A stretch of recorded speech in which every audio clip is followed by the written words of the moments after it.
This is the Sleepless Historian, weaving history's whispers for restless nights. Join our journey at Historica, share the calm, subscribe, and drift deeper into the past. The birth of Prince George of Cambridge in July 2013 provided people with an experience shared by humans across the world and across 5,000 years of history.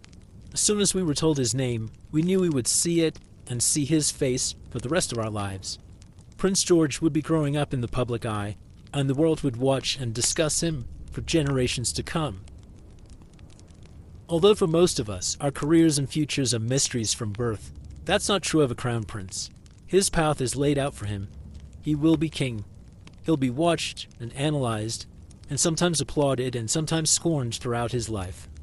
Prince George's experience is a relic of past centuries. He's a living history exhibit, a link to a time when kings had the power to decide almost anything.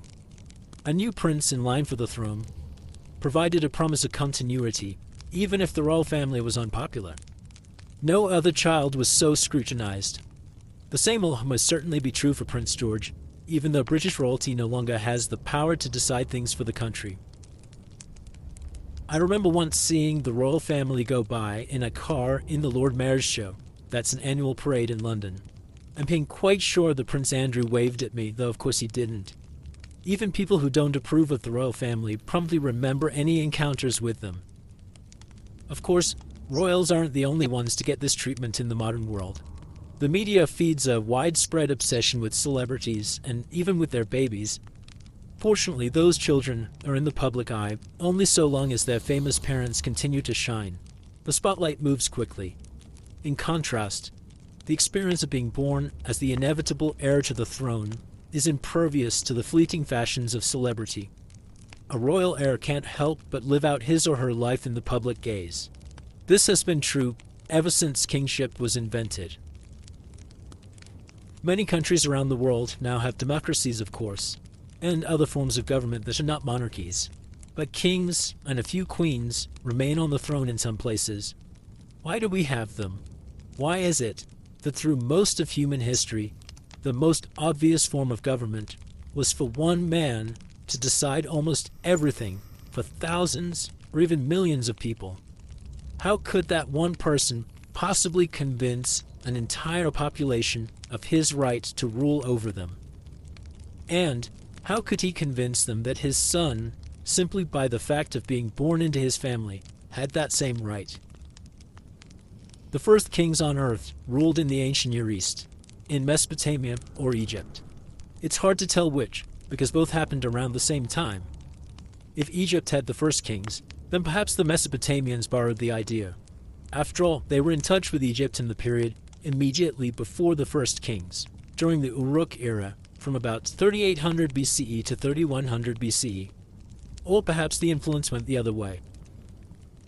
Before the first kings, priests seem to have been in charge of organizing the population in the earliest cities. This makes sense. They were thought to represent the gods, and so it stood to reason that they could figure out what the gods wanted. But how did someone without that special relationship come to be in charge? One theory is that the earliest kings held the post for only brief periods of time, and only when they were needed for military campaigns. The word for king in Sumerian is lugal, which literally means big man. So perhaps a strong, charismatic man led the troops to battle against some neighboring city, and stepped down when he was no longer needed. If the battles became more frequent, then perhaps the lugal didn't feel the need to step down. Perhaps he took the lead in negotiating with the enemy. Perhaps his troops felt a special loyalty to him, different from what was felt toward the priests. Perhaps the lugal's son took the role from him, because that's what sons did in the ancient world. They took the same jobs and responsibilities as their fathers. This is guesswork. But it does seem as though there were kings in Mesopotamia by around 2900 BCE. And once the role of king was invented, it became an inherited position, and never went away, at least not until modern times. People came to expect the rule of kings. They were as much part of one's life as one's family and one's gods. It was simply a given that someone would be king. And the man with the most convincing claim on the position was the son, usually the eldest son, of the previous king.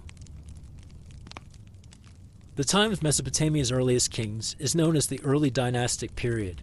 It lasted for about 600 years, from around 2900 BCE. Unfortunately, scribes didn't really start writing anything useful about kingship until about 400 years after the first king started to rule. The Mesopotamians had a writing system, but before 2500 BCE, they used it almost entirely to keep track of accounts. By the time the kings started writing royal inscriptions, the institution of kingship was so well established that no one would have had any notion of what came before. A much later document, called the Sumerian King List, begins with the idea that kingship descended from heaven, that the gods wanted humans to have kings. Now, obviously, we don't take this as a reasonable explanation, but that was what the Mesopotamians believed. The king's inscriptions, once the king started commissioning them, were written for the future and for the gods. And they weren't exactly objective. The kings wanted to be seen in the best possible light, so they didn't include any failures, and they probably exaggerated their achievements.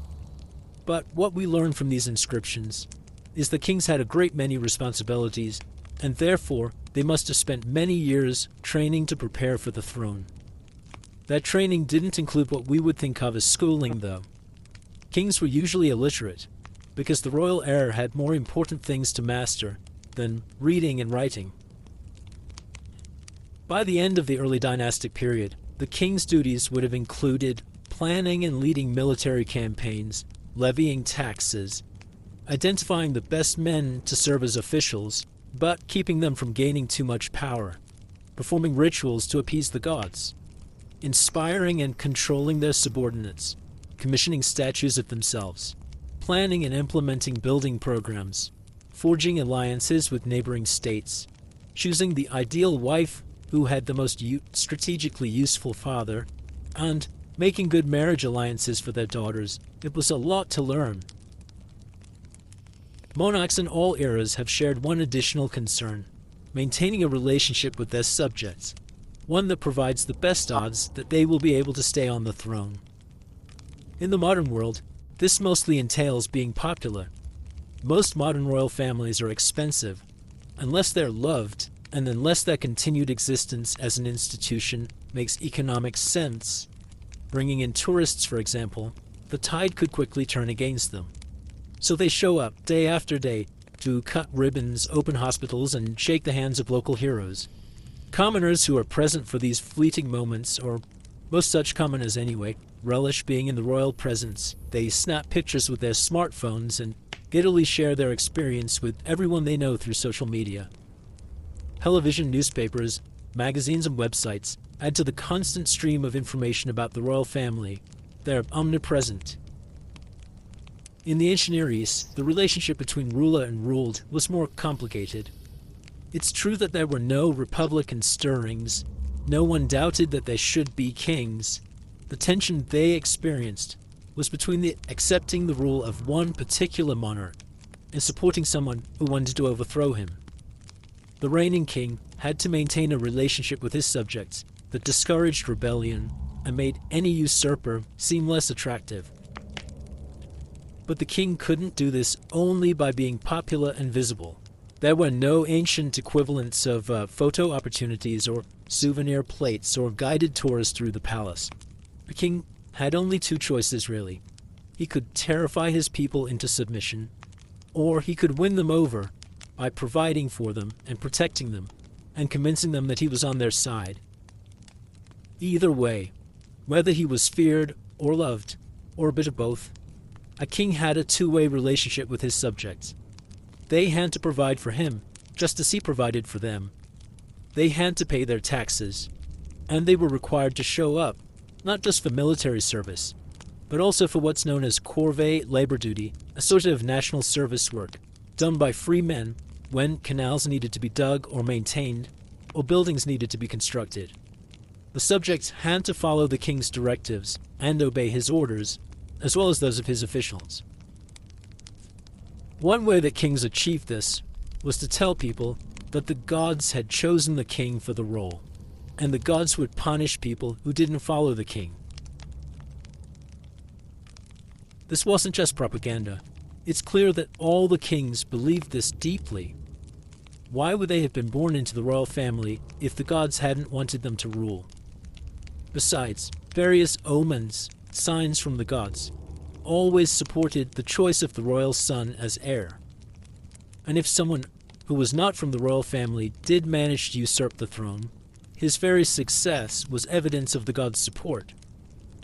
But it wasn't easy to overthrow a king, or to convince people that the gods wanted you to do so.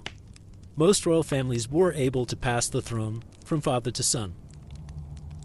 In the early dynastic period, the kingdoms in Mesopotamia were relatively small. They're often described as city-states. Each king ruled a small state with one or two major cities and a number of smaller towns and villages. They were all located along rivers, either the Tigris or the Euphrates, or a tributary, because the people needed river water for everything: irrigation, transportation, drinking, bathing, fishing, you name it. There was no way to survive away from the rivers. Around the cities and villages there were fields and orchards that produced crops, and beyond those were steppe lands that supported herds of sheep and goats. These were the basis of the economy. In each city-state, the king and his family lived in the capital, which was also home to the local god. For example, the moon god Nana lived in the city of Ur, and the goddess Inanna lived in the city of Uruk. The god or goddess had a grand temple, usually near the center, not far from the king's palace. The god was believed to literally be present, taking the form of a statue. This is hard for us to wrap our minds around because most modern religions don't share this idea, but each god was believed to be in at least two places at once. The sun god, for example, was up in the sky, visible to everyone, but also present in human form in his statue in the city of Larsa. He needed all the things a human ruler needed: a home, clothing, food, and adulation. His home was the temple, and clothing and food were presented to each of the gods on a regular basis. The priests and priestesses provided all of these, along with incantations and hymns of praise. The kings of the early dynastic city-states credited the city gods with their prosperity and with their victories over their neighbors. But they and their subjects didn't think the gods of other cities were false. They believed in the power of all Mesopotamian gods. They also all recognized the superior power of the king of the gods, Enlil, who lived in the city of Nippur. The city-states, although they were independent of one another, had a great deal in common, not just their shared religion. Their population spoke the same languages. These were Sumerian, which was dominant in the south, and Akkadian, which was more common in the center of Mesopotamia. The people dressed alike, built their houses and temples in much the same way, used pottery made in the same styles, and created very similar works of art. They also had a common curriculum that scribes learned in schools. The same lists of words copied by scribes as part of their training have been found right across Mesopotamia. But no, the scribes no longer used writing only for administrative texts. They began to use their cuneiform training to immortalize the king's works, and we can reconstruct some details of the king's achievements and problems from these inscriptions. The administrative documents found in some royal palaces of the time also help with this. Let's look now at a particular king, Ur-Nanshe, and his successors. Around 2500 BCE, Ur-Nanshe founded a dynasty that ruled the city-state of Lagash in southern Mesopotamia. Lagash was rich, not just because of its crops and herds, but also because it was located on a trade route that led to the powerful land of Susa in the east. We know from images of King Ur-Nanshe that he shaved off his hair and his beard. This bald, clean-shaven look was common among Mesopotamian priests of the time, though Ur-Nanshe wasn't a priest. Mesopotamian men must have used sharp bronze razors to shave. The king wouldn't have done this himself. He had a barber. As you might imagine, the barber had to be someone the king trusted absolutely. In later times, the king's barber was often one of his closest advisors. King Ur-Nanshe, in his most famous relief sculpture, is shown with a basket of bricks on his head. This relief is made of limestone and it's now in the Louvre in Paris. It's unlikely the king actually carried bricks, but he used this image to remind people that he was a builder. The sculpture was probably created when he was dedicating a shrine to the city god Ningirsu. At the bottom of the scene, Ornanche is shown again at a banquet, with a cup in his hand. Perhaps this took place when the shrine was dedicated. Very few people could read, but you didn't need to be able to read in order to understand the basic message of this image. The king was pious, and he cared about his population. The inscriptions on the relief show that the other people depicted around him were his sons, his wife, and some high officials. They're all shown as considerably smaller than him. The inscription also says that, and I quote, Ornanche, king of Lagash, built the temple of Ningirsu. He built the temple of Nanshe. Another interesting detail on the inscription is the note that boats from distant Dilmun carried the wood for him. This is the earliest mention of the land of Dilmun, which was located in what is now Bahrain in the Persian Gulf. It was a center of trade for hundreds of years, with goods coming all the way from the Indus Valley and then being shipped north to Mesopotamia, and it was already known for its boats. Another of Ornanche's inscriptions provides a long list of his building projects, including 9 temples constructed for various gods, a wall around Lagash, and 2 canals. Of course, he didn't do any of these things himself. He called up laborers and put them to work. The temple constructions were an investment of sorts. Gods given beautiful new shrines would perhaps be more inclined to give their support to Lagash and its king. The canals no doubt helped irrigate more fields and increase the productivity of the land. But his reign wasn't entirely peaceful. He fought and defeated the kings of 2 neighboring city-states, Ur and Umar. He says that he took the kings and a number of commanders captive and heaped up a burial mound. This might have been for the soldiers who died in battle. Ornanche doesn't actually say that he killed the leaders of the neighboring states. These battles were the start of a long series of conflicts that carried on after Ornanche's death, especially with the land of Umar. Ornanche's successors controlled Lagash for almost 200 years. 9 of his descendants ruled the region one after another in a remarkably stable dynasty, and almost all of them ended up fighting against Umar. Lagash and Umar each claimed the right to control a territory in between their 2 city-states, called the Gu-Edina. Most surviving inscriptions are from excavations of buildings that belong to Lagash.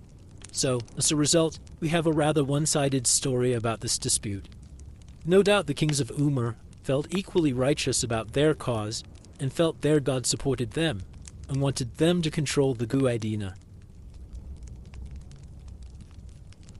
One of Ornanche's successors, a king named Eannatum, who came to power around 2450 BCE, memorialized his victory over Umar with an impressive stone inscription, known as the Stele of the Vultures.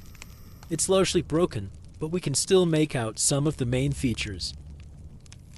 One side shows what seem to be historical events.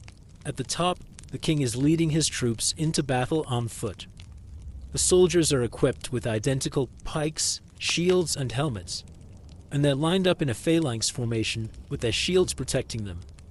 This isn't a primitive band of warriors, but a well-trained, well-equipped, and coordinated army. The king probably didn't actually stand in front of the warriors. He would have been too vulnerable. But it's likely he did fight with them.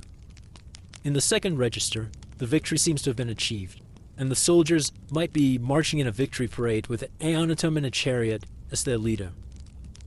The third register is broken, but it seems to show a pile of dead soldiers and a bull. The bull was probably about to be sacrificed. The back of the stele shows the religious interpretation of this historical victory. The god Ningirsu holds a huge net full of dead enemies from Umar. So the king is giving credit for his victory to the god of his city-state, Lagash.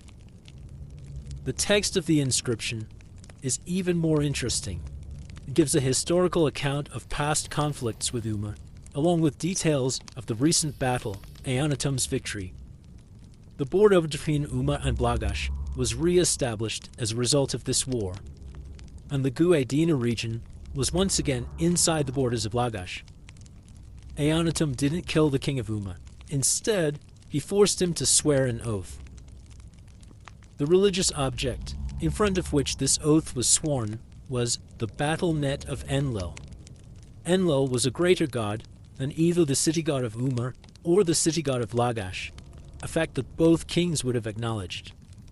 When the king of Umar swore to Enlil that he wouldn't dispute the border, Eannatum might have had some hope that the border would last.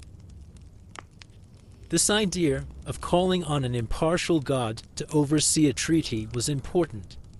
Sometimes the kings would swear by the gods of both lands instead of a greater god such as Enlil, the king of the gods whose home was in neither land. But it wasn't good enough to invoke the god of just the lands involved. All the gods were believed to be real and very involved in the political affairs of their cities. You could also count on them to keep an eye on the kings and to make sure their oaths were obeyed. If you swore in the names of several of them, that raised the odds that they'd punish anyone who broke the oath. A later king, Eannatum's nephew Entemena, continued to have problems with Umma. In one inscription, he mentions that he sent envoys to the king of Umma to negotiate. Here again, you can see that relations were complicated between these enemy countries. The kings negotiated truces at the end of each round of battles, and spoke to one another through envoys. Entemena also had other troubles. He was worried about the king of another city-state, Lugal-Kagine-Dudu of Uruk, who had conquered a previous enemy of Lagash in the form of the city-state of Ur. Lugal-Kagine-Dudu seems to have been trying to take control of much of southern Mesopotamia. He even called himself king of all the lands, although this was definitely an exaggeration. Entemena perhaps worried about whether Lagash would be the next city-state to be attacked by Lugal-Kagine-Dudu. Entemena of Lagash worked to make sure this didn't happen. In several inscriptions, he boasts that he was able to conclude a treaty of brotherhood, that is, an alliance, with Lugal-Kagine-Dudu of Uruk. This is one of the earliest peace treaties that we know of. Although we don't have a copy, it must have been negotiated by envoys who traveled back and forth between Lagash and Uruk, figuring out the terms. When it was completed, both Entemena and Lugal-Kagine-Dudu would have sworn to uphold it. Not only in the south did kings make treaties with one another and send envoys to negotiate. In Syria, hundreds of miles northwest of Lagash, kings of a city-state named Ebla did many of the same things. Ebla too had a long-lasting rivalry with a neighboring country. In this case, it was Mari, downstream along the Euphrates. The two kingdoms went to war over and over again. But they also made treaties with one another and with other cities. One treaty was found during the excavations of the palace at Ebla. It was drawn up between the king of Ebla and the king of a land called Abersal. It's a big square clay tablet covered with small rectangles in columns. Each rectangle contained a word or a clause in careful cuneiform, and these were read from top to bottom. The treaty includes provisions about what each king should do if fugitives tried to escape from one land to the other. It also mentions the treatment of messengers.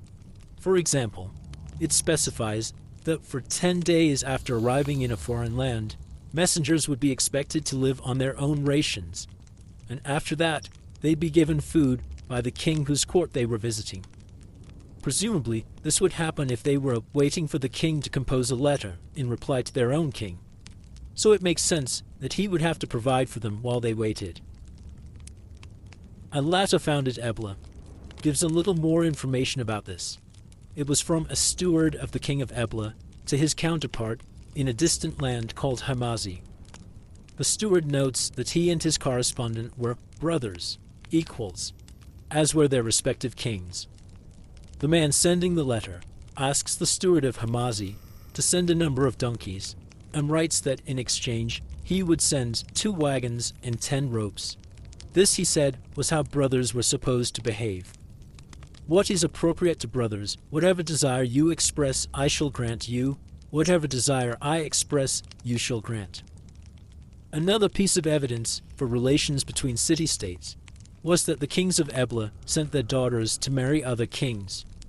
We know this from administrative records drawn up when goods were sent to the princesses living in their husbands' kingdoms.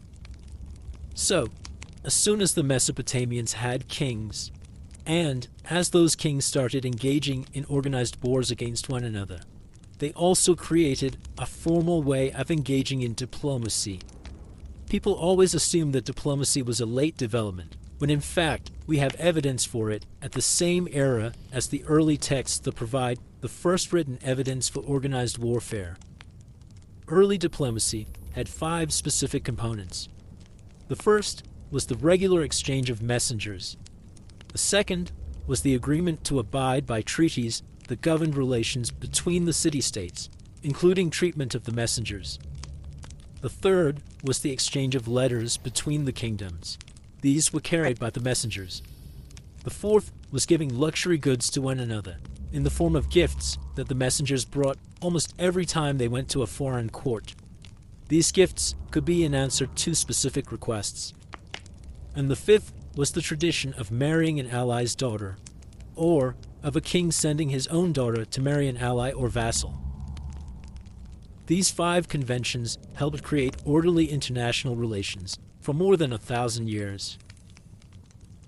We've seen how kings were believed to get their authority from the gods, and how it became normal for kings to inherit the throne.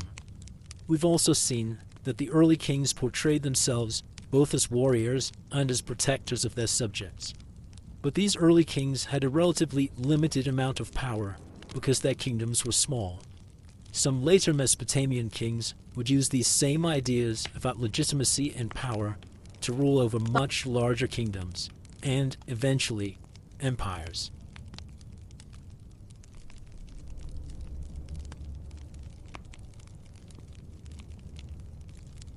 The world must have seemed very different to people who lived 5,000 years ago. So many things in life and nature were completely chaotic, sometimes terrifying.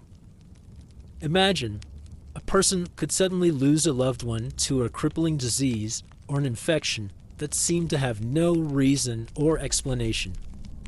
Babies often died during or soon after birth, sometimes taking their mothers with them. People could lose their crops or homes in windstorms or floods, and there was no way to predict when these might happen. Droughts began, killed thousands of people, and promptly ended, again for no apparent reason. In some years, the fields were thick with grain. In other years, some unseen force killed the plants indiscriminately, and families starved. Faced with all this uncertainty, the ancient people told tales, myths, and legends that tried to explain things. These stories often revolved around disasters. The Mesopotamians had one story about a flood that had killed almost everyone on Earth. The Egyptians had one about a drought that lasted for 7 years. These stories were probably based on devastating local events in the distant past. Ancient peoples had no way of knowing whether everyone was affected by a disaster. They didn't have CNN, reporters calling from some other continent to let them know things were fine there, or satellite images that showed the extent of the damage. It was natural for them to believe the whole world was suffering from a flood or a famine. On top of that, storytellers no doubt embellished the tales as generations passed. We all make stories better the more we tell them, and grandchildren remember only the really exciting parts of their grandparents' stories. After a few generations, the details are likely to have become more exciting than the events were at the time. Today, we still fear natural disasters and epidemic diseases. But we take some comfort in the fact that usually at least we can explain them. Science has also helped protect us against many forces of chaos. We have fertilizers and antibiotics, food aid and surgery, weather forecasts and hurricane warnings. We know that the Centers for Disease Control and drug companies are working on vaccines and treatments. And our life expectancy is much longer than theirs. For the first time in human history, we moderns don't necessarily expect the chaotic forces of nature to kill us or our loved ones. We tend to obsess more about politics than we do about plagues or floods. We expect fashions to change, and few people want their lives to be just like those of their parents or grandparents. We welcome innovation and cope pretty well with disorder. The ancient Mesopotamians wouldn't have understood us. Since the natural world was almost unbearably unpredictable, it seems as though they didn't want their personal lives to be unpredictable. So, the early Mesopotamians created an orderly social world in which you could count on people to behave in predictable and civil ways. And almost everyone seems to have followed unwritten rules. This love of order pervaded everyday life in the early dynastic period from around 2900 to 2300 BCE. One place where you see the desire for order was in religious beliefs. The Mesopotamians believed the gods had control over chaos and order in the universe. The natural world might have seemed completely unpredictable, but they could explain this. They believed that gods and goddesses, who were wildly powerful individuals who shared our human virtues but had our weaknesses as well, they were in charge of it all. When the gods were angry, they could wreak havoc, causing all manner of natural disasters. When they were happy, they could be stable, maybe even loving. When the gods were content, crops were abundant, herds of sheep expanded, women gave birth to healthy babies, and the rivers rose predictably and didn't overflow their banks.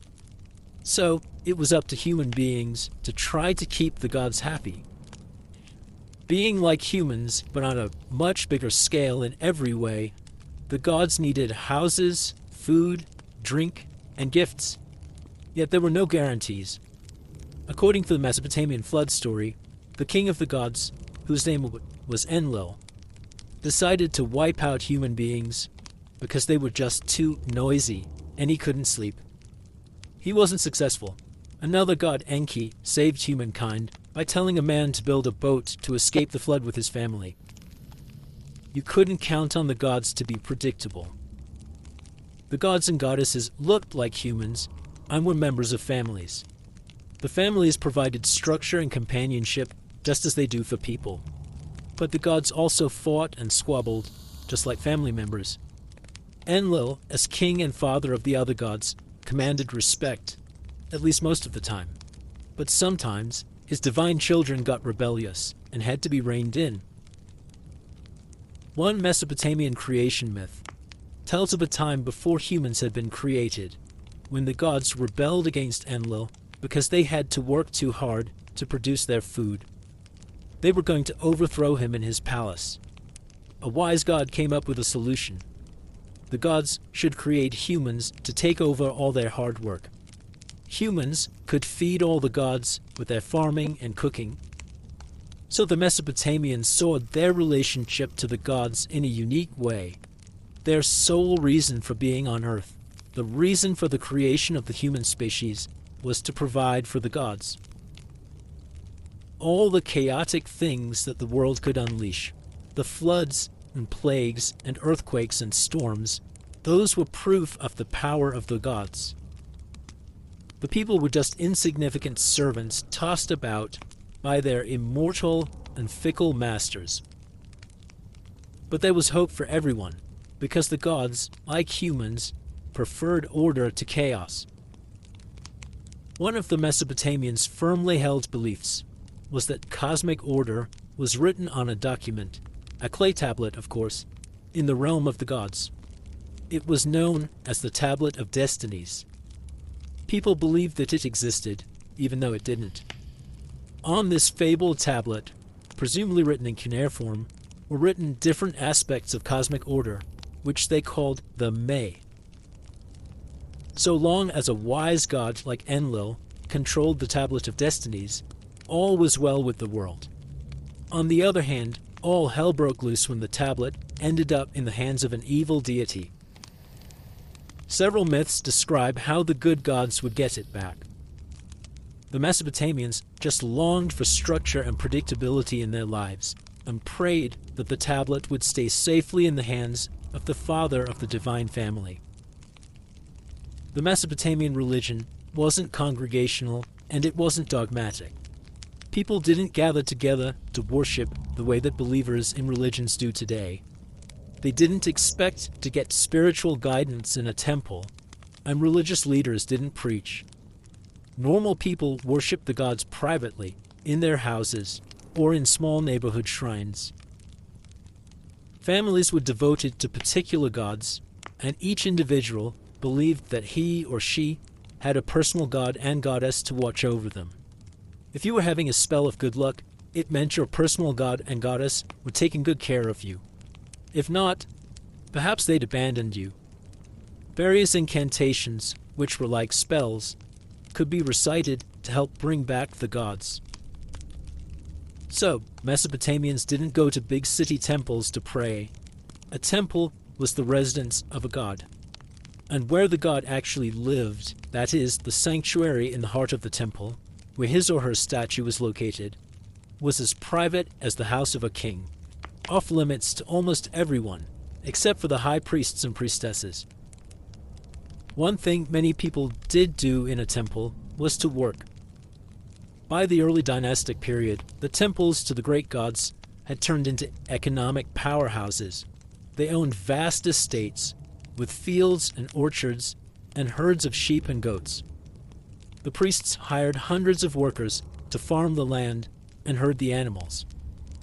Other workers processed the harvested wheat and barley into bread and beer. Lots of women worked for the temples to turn wool into textiles. They spun the wool and dyed it, wove it, and embroidered it. Textiles produced by women working in the temples and palaces became some of Mesopotamia's most important exports, not just in the early dynastic period, but for thousands of years after that. People were willing to pay high prices for Mesopotamian fabrics. In Plutarch's Life of Cato the Elder, there's a reference to Mesopotamian tapestries in Roman times. We know about the early dynastic workers because the temples kept records of the people employed there, what they did, and how they were paid. The pay wasn't in the form of money because it hadn't been invented yet. Instead, they were paid in rations of barley, oil, and wool, enough to support not just the worker, but his or her family as well. The workers would use some of the barley to make bread and beer, and some of the wool to make clothes, rugs, and blankets for their families. Vegetable oil was used for eating and for light. This was before candles. They only had oil lamps. Sometimes, the workers would have rations left over after using what their families needed. They could use this surplus to trade with other people for things they needed, like salt, and for cooking utensils and tools. Although grain was the only type of food they received in their rations, the Mesopotamian workers' diet didn't consist solely of bread. They also ate vegetables from their gardens. We know from later recipes that they were particularly fond of onions. They also fished in the rivers and made stews of the meat of wild birds. At religious festivals, they might eat beef or goat meat, though a goat or sheep or an ox was much more useful alive than dead. Dates from date palms which grow across Mesopotamia were the sweetest items in their diets. The Mesopotamians cooked dates in bread to make dessert. My students are often surprised to learn that Mesopotamians drank beer all the time. It was safer than drinking water because the fermentation process sterilized it. The beer had calories, that is a source of energy, and a low alcohol content. It was considered to be one of the most important aspects of civilization. People sometimes drank this beer through straws from big communal pots at banquets. The straws helped you avoid the sediment, or the barley husks, or even insects that might have fallen in.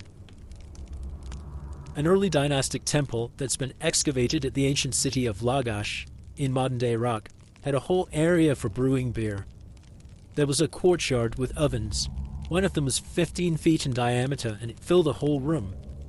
there was a large tank, and there were rooms with vats for storing the beer. Beer was made on a huge scale. Some of it went to the goddess Inanna, whose temple it was, and some of it went to the temple dependents and workers. Some of it might also have been sold. Women were often involved in brewing throughout Mesopotamian history, as they were involved in weaving. The female innkeeper was a common figure in Mesopotamian life. Actually, women could work in a number of professions. One of the most important roles was as a priestess. A high priestess had many duties, and most of them weren't religious. She could be responsible for running an entire temple estate. Just as large numbers of people worked in the great temples of the gods, large numbers of people were also employed in the royal palaces and estates. The king of each city-state had a palace in his capital city. He owned extensive agricultural land and herds of sheep and goats. And so did his wife. About 1,700 cuneiform texts have been found in the palace of the queen at Lagash. The king's palace wasn't excavated, but he would have had archives like this as well. The tablets were carefully written by scribes who kept track of tiny details.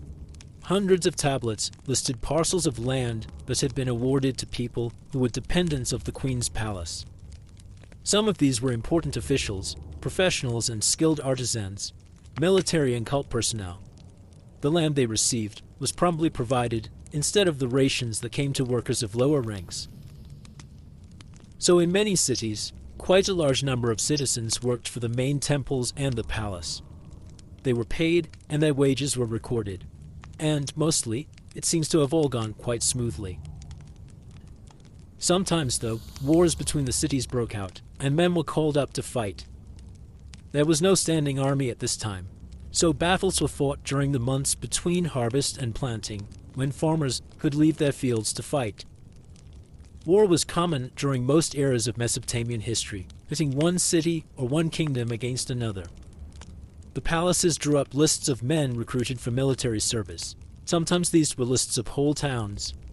They standardized arms and armor and organized a hierarchical system of generals. They even invented the phalanx formation, thousands of years before the Greeks used it. This probably took away the possibility of individual acts of heroism, but it made the army stronger. If you look at Mesopotamian artworks that depict warfare from the early dynastic period, everything, at least on the winning side, seems to be going according to plan. Identical soldiers line up with their identical shields, helmets, and spears, presenting a united front to the enemy. But the enemies are always shown in disarray. They're bleeding, naked, trampled under the feet of the victors. In reality, of course, a Mesopotamian battle wouldn't have looked like this, with one side scattered, robbed of all their clothing and dead, or captured, while the other side was still in perfect formation, and unscathed. Battles would have been brutal, with many casualties inflicted on both sides. Deaths in battle, and deaths afterward from infected wounds, added to the ancient fears of chaos. But war wasn't inevitable. The elaborate diplomatic system provided a way to try to solve crises without bloodshed. Unfortunately, the lives of ancient commoners can be hard to reconstruct. They were almost always illiterate, so they didn't leave records, and their homes have rarely been excavated. Archaeologists have traditionally focused more on temples and palaces. And even when an ancient house is excavated, what can you expect to find? The structures are never complete, and that's true of all buildings. Usually, we find only the bottoms of walls or foundations. The buildings were abandoned at some point, and the owners almost always removed any valuable goods inside so that only trash was left on the floors. Then the walls fell down, the whole thing was eventually leveled, and a new building was constructed on top of the ruins. This happened over and over, so archaeologists usually find layers of ancient floors, foundations, hearths, broken pots, and food debris. Occasionally, they come across a site that was abandoned in a hurry and never reoccupied. Now, the classic case of this is when a volcano erupted, like at Pompeii in Italy, or the island of Santorini in Greece.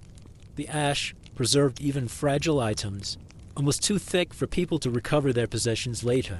So everything would be left right where it was when the eruption took place. There are no volcanoes in Mesopotamia, so we have nothing like that there. But when a building burned down, you find the next best thing. Fire would bake clay tablets, so every written document in a burned building is left just as it was, and most are as hard as bricks. The fire also carbonized wood and other organic materials, so sometimes there's evidence of wooden doorposts or baskets. And the pots and food waste of everyday life were often left there too, just where they were when the fire happened. Another window into ancient life appears when archaeologists uncover a tomb that hasn't been robbed. People were often buried with things they thought would be useful in the afterlife. Often they were dressed in their finest clothes and jewelry. So even modest tombs might contain pots of food, maybe a dagger, a necklace, or a cylinder seal. You can get a tiny sense of who this person might have been, what he or she owned and cared about. Late in 1922, a British archaeologist named Sir Leonard Woolley began leading an excavation at the city of Ur, about midway between modern Baghdad and the Gulf. Woolley had a giant team of workmen, and they found evidence of some extraordinary tombs from the early dynastic period, as well as buildings and temples from later periods of Mesopotamian history. Ur was obviously an important center. Almost from the start, Woolley's men began to uncover some tombs near the major public buildings in the city center. Better still, many of them seemed to be intact, not rubbed in antiquity. Some of the tombs Woolley discovered at Ur were much more extravagant than a commoner's burial. The excavators even found gold.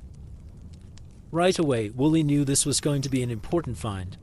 By 1927, the team had discovered about 1,850 burial pits of commoners and 17 much more elaborate and richer tombs. They were from the early dynastic period, maybe around 2600 BCE. Somehow, they had gone unnoticed by tomb robbers for thousands of years, unlike almost all other tombs of Mesopotamian leaders, so they were found with everything exactly as it had been when the burials took place. These elaborate tombs are very mysterious. I first read about them when I was a child. Some of Woolley's first-hand account of his excavations appear in a book I loved called Hands on the Past. It included excerpts written by archaeologists about their finds. The passage by Woolley made a huge impression on me. It was one reason I became convinced I wanted to study the ancient world.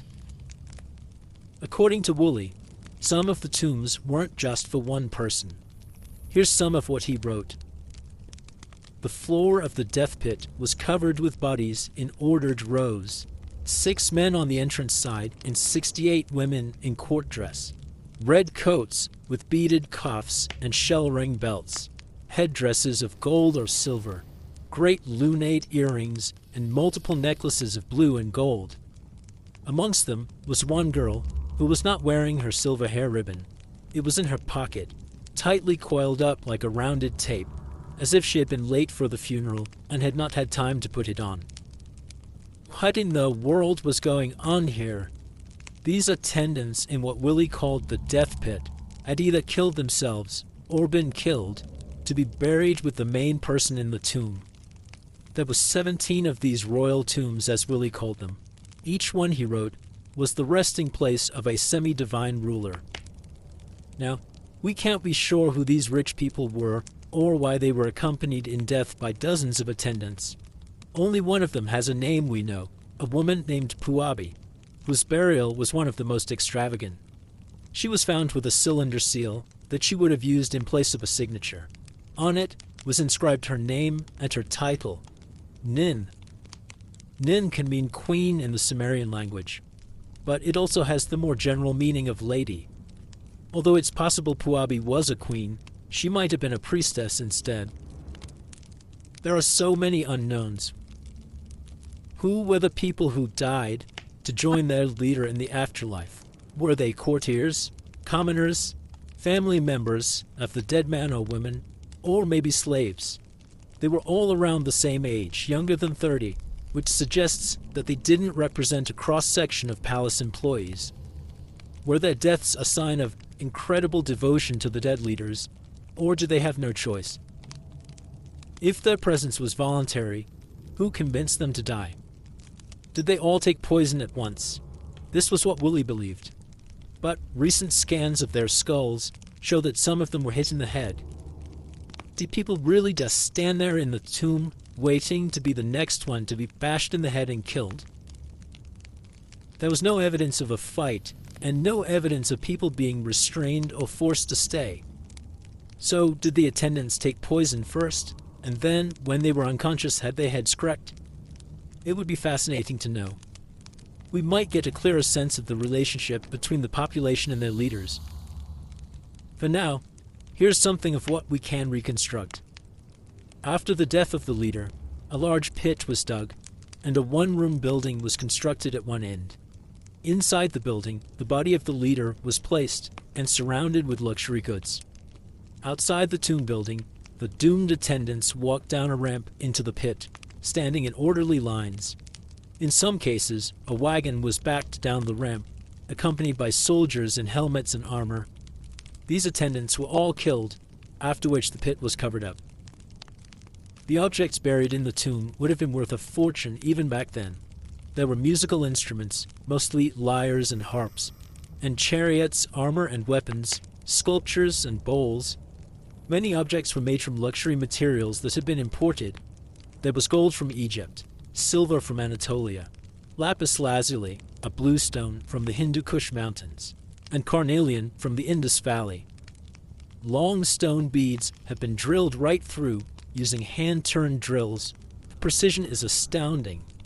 Every bead and pendant, and there were thousands of them, is evidence of the artistry of the Sumerian craftsmen, who must have spent months or years producing each object for the tomb. There must be a story behind every object. A necklace worn by a queen or priestess would have been painstakingly created by a palace artisan. You can imagine him hammering the gold into the shapes of leaves, delicately carving and drilling the lapis lazuli to make the beads, inlaying stones into a gold frame. Did the queen or priestess wear this regularly before her death, or was it made for her burial? Either way, all this finery was buried underground, and no one went back to steal it. All of this suggests the Mesopotamians had a belief in the type of afterlife that the Egyptians also looked forward to, one in which you could take it with you and be as rich and powerful after death as you were in life. Perhaps the attendants believed they were going to a glorious afterlife with their leader. At this early time, there were no written records of what the Mesopotamians believed about the afterlife.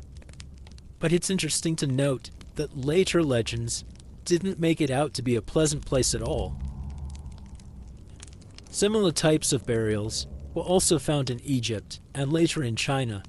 For a short time, the rulers in all three places were buried with attendants who were sacrificed for the occasion. And then, quite quickly, in all three places, the practice stopped. Later kings might have had models or paintings of attendants, like the terracotta warriors in China or the wooden models in Egyptian royal tombs, but not the real thing. We might know a lot more about the royal tombs in Ur in coming years. There's an exciting project led by the British Museum and the Penn Museum in Philadelphia to put descriptions and images of all the objects from Ur online, along with photographs, archives, and notes from the excavations.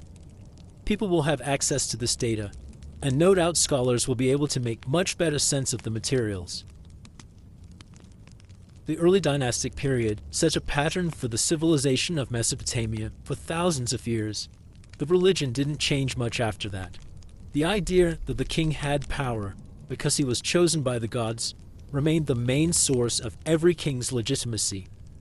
The language of the early dynastic period, Sumerian, was considered the language of learning and religion long after it had actually become a dead language. What changed, though, was the size of the kingdom. The small city-states of the early dynastic period would soon be replaced by the world's first empire.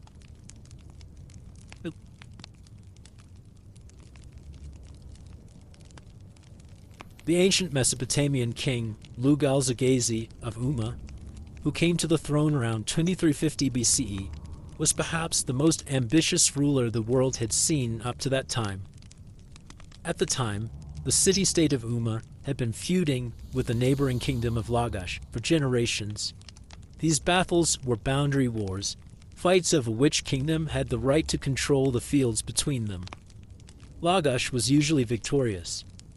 In stone inscriptions, one Lagash king after another boasted of his victories over Umma. But Lugal-Zaggisi changed that. A later writer described how Lugal-Zaggisi swept into Lagash and attacked 20 temples, shrines, and palaces. He set fire to 7 of the buildings and did major damage to 12 others. He also looted their treasuries. Again and again, the writer tells us, the Umma king carried off precious metal and lapis lazuli. He also destroyed the statues in 2 buildings, threw something valuable into a well, and ruined the barley crop belonging to the city god. Even if this account is exaggerated, it's clear that Lugal-Zaggisi was bent on bringing Lagash to its knees. You can imagine the impact on the people who lived there. It must have been a terrifying time. The inscription ends with a specific condemnation. This destruction was all the fault of King Lugal-Zaggisi of Umma, we are told, not of the king of Lagash. And the whole messy conquest was a sin against the god of Lagash. Cursing Lugal-Zaggisi, the writer says, May Nidaba, the goddess of Lugal-Zaggisi, the Ensi of Umma, make him bear all these sins. But Lugal-Zaggisi wasn't done. After his conquest of Lagash, he was out to rule what he called the land, not just a couple of city-states. At this point, there was no word for all of Mesopotamia, because it had never been politically united. It was just the land. Later, it would be known as Sumer and Akkad. Then, the Greeks called it Mesopotamia, and today we know it as Iraq.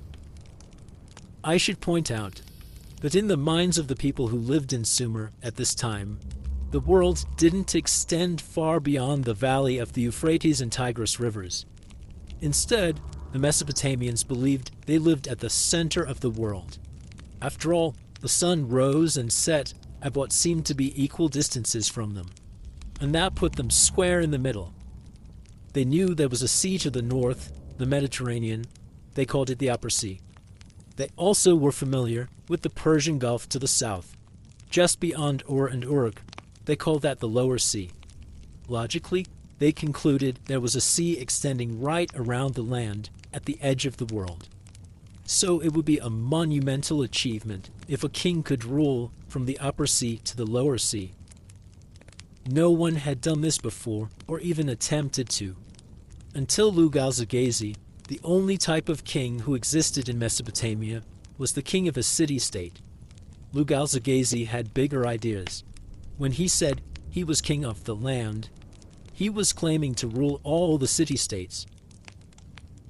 Lugal-Zaggisi made this statement in an inscription on a vase found in Nippur, which was thought of as the religious capital of Mesopotamia.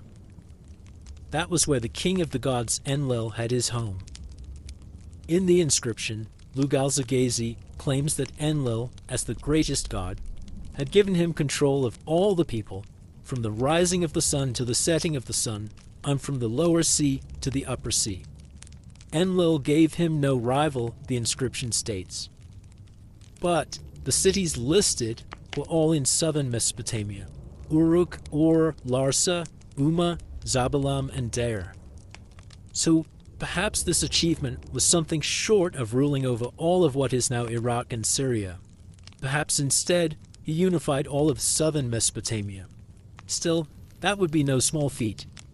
It was probably true, and he would have been the first. Interestingly, though, he doesn't mention conquests in this inscription, although the later writer describes him as having destroyed Lagash. Lugal-Zaggisi doesn't brag about his military power in the inscription commissioned for him. Instead, he goes on and on about all the gods who supported him, 13 of them. He'd been given the kingship by Enlil himself, he said. And the god of heaven, An, watched him with a steadfast eye. The god Enki had given him understanding. The god Utu had pronounced his name, and so on. He then says that everyone he ruled was happy and in good cheer. The final part of the inscription is a blessing and prayer, asking Enlil to watch over him and his people, and asking for peace and prosperity. Lugal-Zaggisi calls himself the shepherd of his people, not the victorious conqueror. So perhaps he didn't want to mention the destructive side of things. He wanted to highlight his peaceful side. Some scholars think this suggests that he was a good diplomat, who had managed to bring at least 6 city-states together as a confederation, without conquering them all. Others think the inscription just wasn't the place where you'd mention conquests, because it commemorated the peaceful quality of the kingdom he'd created. Either way, Lugal-Zaggisi had done something important for the history of Mesopotamia. He'd thought of a state that was bigger than his home city and the land around it.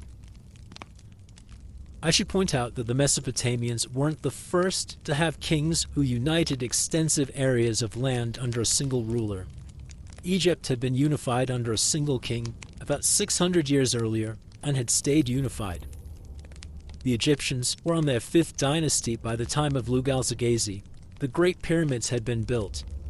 Weirdly, though, there's no clear evidence that the Mesopotamians had any contact with Egypt during this time. 1,000 years before, they had been trading, with Mesopotamian architectural and artistic styles showing up in Egypt.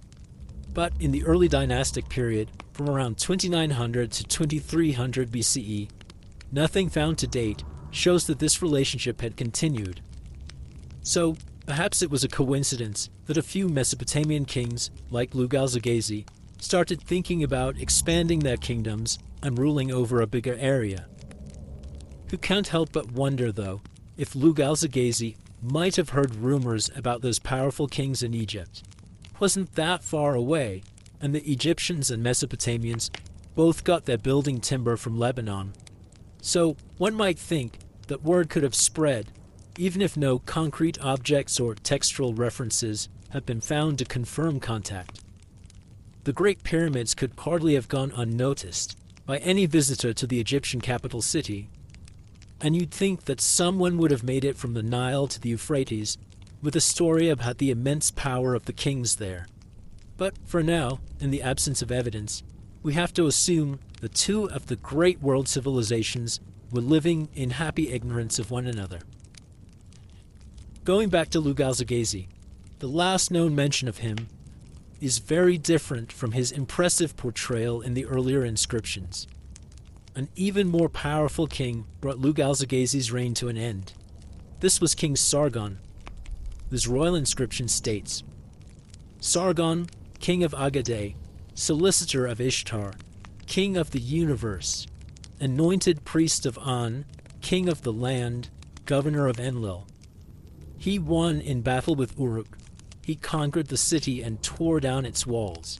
And he captured Lugal-Zaggisi, king of Uruk, in battle and led him in a neck stock to the gate of the temple of Enlil.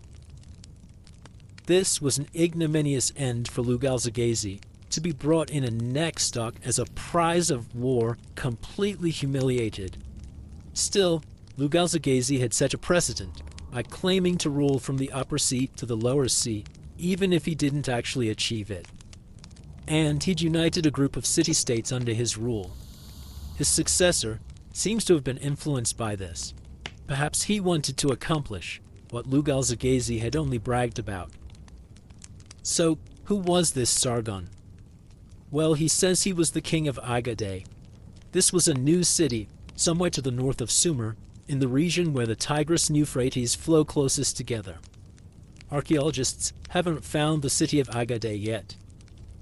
This area of Mesopotamia came to be called Akkad. The main language spoken there was Akkadian, which was different from the Sumerian spoken in the south. Akkadian is a Semitic language, related to modern Arabic and Hebrew. Akkadian began to be written down in Sargon's time, using the same cuneiform script, also used to write Sumerian. One common misconception is that Sargon's conquests were some sort of violent ethnic movement of Akkadians into the land of the Sumerians. But there had been Akkadian speakers in Sumer and Sumerian speakers in Akkad for at least as long as people had been writing. We know this from their names. Names back then were all in the form of short sentences or phrases, so it's clear what language they were in. Sargon wouldn't have been perceived as a foreigner by the Sumerians. They were used to Akkadian speakers. The Mesopotamians were prejudiced against some foreigners, like the Gutians who lived in the mountains. But that prejudice didn't extend to one another. Instead, it seems that Akkadian and Sumerian speakers were all us in their minds. Educated people increasingly spoke both languages. So, Sargon was a warrior king who spoke Akkadian. The inscription calls him King of the Land, which was the same title that Lugal-Zaggisi had taken. But he also called himself something even more impressive. It can be translated as King of the Universe, and there's some debate about the translation, but the term meant something bigger than the land. Was he successful in ruling a larger area than Lugal-Zaggisi had controlled? Sargon also states that he had relationships with 3 gods. Here he makes some fairly conventional claims. The gods had chosen him to rule his land, and he served them in religious and political roles. It's notable that Sargon says nothing about his father. If he had inherited the throne, presumably he would have said so. His name, Sargon, means the king is legitimate, or true king. This suggests that it wasn't his birth name. Even legitimate crown princes didn't have names like that. He promptly adopted it after seizing the throne and conquering Uruk. So his name became part of his propaganda. No one could even mention him by name without basically confirming his right to the throne. What has True King been doing lately? Have you been called up to fight in True King's army? You see what I mean? Long after Sargon's reign, legends grew up around him. It was said that his mother was a priestess who had given birth in secret and set him in a basket on the river, presumably hoping he wouldn't drown and that he would be found by someone and brought up by them. This is a feature of the legendary beginnings of several men who rose from obscurity and became great heroes in the eyes of their people. The same is said to have happened to Moses when he was a baby, and to Romulus and Remus in Rome. It's unclear if this was because the stories were influenced by one another, or if floating unwanted babies down rivers in baskets was a familiar thing to do in a world without orphanages. In any event, we have no way to know if the episode was based in fact. The legend went on to state that a man who drew water out of the river found baby Sargon and brought him up, after which the goddess Ishtar somehow swooped in and made him king. As I said, this was a legend, and legends don't have to make a lot of sense. It does suggest, though, that Sargon's origins were humble, and that he overthrew a legitimate king, almost certainly in the city of Kish, and soon he began shaking things up. Sargon wasn't the kind of ruler who'd be celebrated in the modern world if he appeared today. Modern states and their subjects don't approve of leaders who stage coups, take power, and make unprovoked attacks on their neighbors. But Sargon was remembered by later generations as a great king. He's sometimes even referred to as Sargon the Great, which puts him in the same category as Cyrus, Alexander, Constantine, Herod, and a whole lot of other the great kings, many of whom conquered their neighbors. The later Mesopotamians seem to have almost completely forgotten Lugal-Zaggisi and all the other Sumerian kings of Lagash and Umar, but Sargon's name and reputation were passed down for thousands of years. In his inscription, Sargon described the cities he conquered as he headed beyond Uruk. First, there was Ur, where he tore down the walls. Ur had been where the rulers were buried with much of their wealth, and would sacrifice men and women to serve them in the afterlife. Then he went on to Lagash, and continued down to the sea. This was the lower sea, the Persian Gulf, When he got there, he states that he washed his weapons in the sea. This was such a symbolic gesture that it captured the imagination of Sargon's successors. From this time on, a king who claimed to rule all of Mesopotamia often said that he'd washed his weapons in both seas. Sargon used much the same wording as Lugal-Zaggisi to describe why he'd been successful. He said that Enlil did not give him a rival, but he gave him indeed the upper sea and the lower sea. This took 34 battles, apparently. So there he was, after all his conquests, ruler of an empire. Strictly speaking, this was the world's first empire. The Egyptian kings had ruled an area almost this extensive, at least in length, though not in square miles, for hundreds of years. But Egypt was one country. The people there all spoke the same language, worshipped the same gods, and shared the same culture. The Nile was a natural unifying feature, and ever since about 3000 BCE, the default situation in Egypt was that it was ruled by a single king. This was never true in Mesopotamia, which tended to break up into smaller kingdoms. Sargon's empire was full of people with different traditions, different languages, and a long history of independence. The people Sargon conquered wouldn't have felt automatic allegiance to him. Their loyalty was to their local kingdom. They don't even seem to have thought of themselves as Sumerian or Mesopotamian or Assyrian. They thought of themselves as citizens of Mari or Lagash or Ur. So why should they submit to a foreign war leader who had come in and destroyed their buildings and their city walls and then asked them to pay taxes to him? How could he possibly rule them? Think for a minute about the difficulties of ruling an empire back then. Not only were many people probably unhappy about having been conquered, but communication was a very slow business. If something important happened in a distant part of the empire, something like a rebellion, it might take weeks for the news to reach the king in the capital city. Then he'd have to gather his troops and make arrangements to move them to the region and get them on the road. By the time they got there, the rebellion might have been going on for months. The rebellious region might think of itself as completely free from the empire by then. Or what if a town decided not to pay its taxes? Or what if dozens of towns decided not to pay their taxes? How could they be forced to do so? It wouldn't have been possible to punish them quickly to enforce obedience. Everything would be slowed down by the fact that there was no way to move messages any faster than a person could carry them, whether by walking or traveling on a boat. Horses hadn't been domesticated yet. People had domesticated donkeys, but they didn't ride them. We take it for granted now that we can be in instant communication with pretty much anyone, anywhere. It's remarkable, so different from any other era of human history. Not long ago, my husband and I were walking on a remote stretch of the coastal footpath in Cornwall in the United Kingdom, and we were miles away from absolutely anyone else, standing on a headland looking out at the sea. At the same time, we were texting our daughter in the United States to wish her luck on an exam, and she was replying right back as though she were right there with us. Sargon would have been astonished. He was stuck waiting weeks for messages that he had sent to be delivered, and weeks more for the answers to be delivered back to him.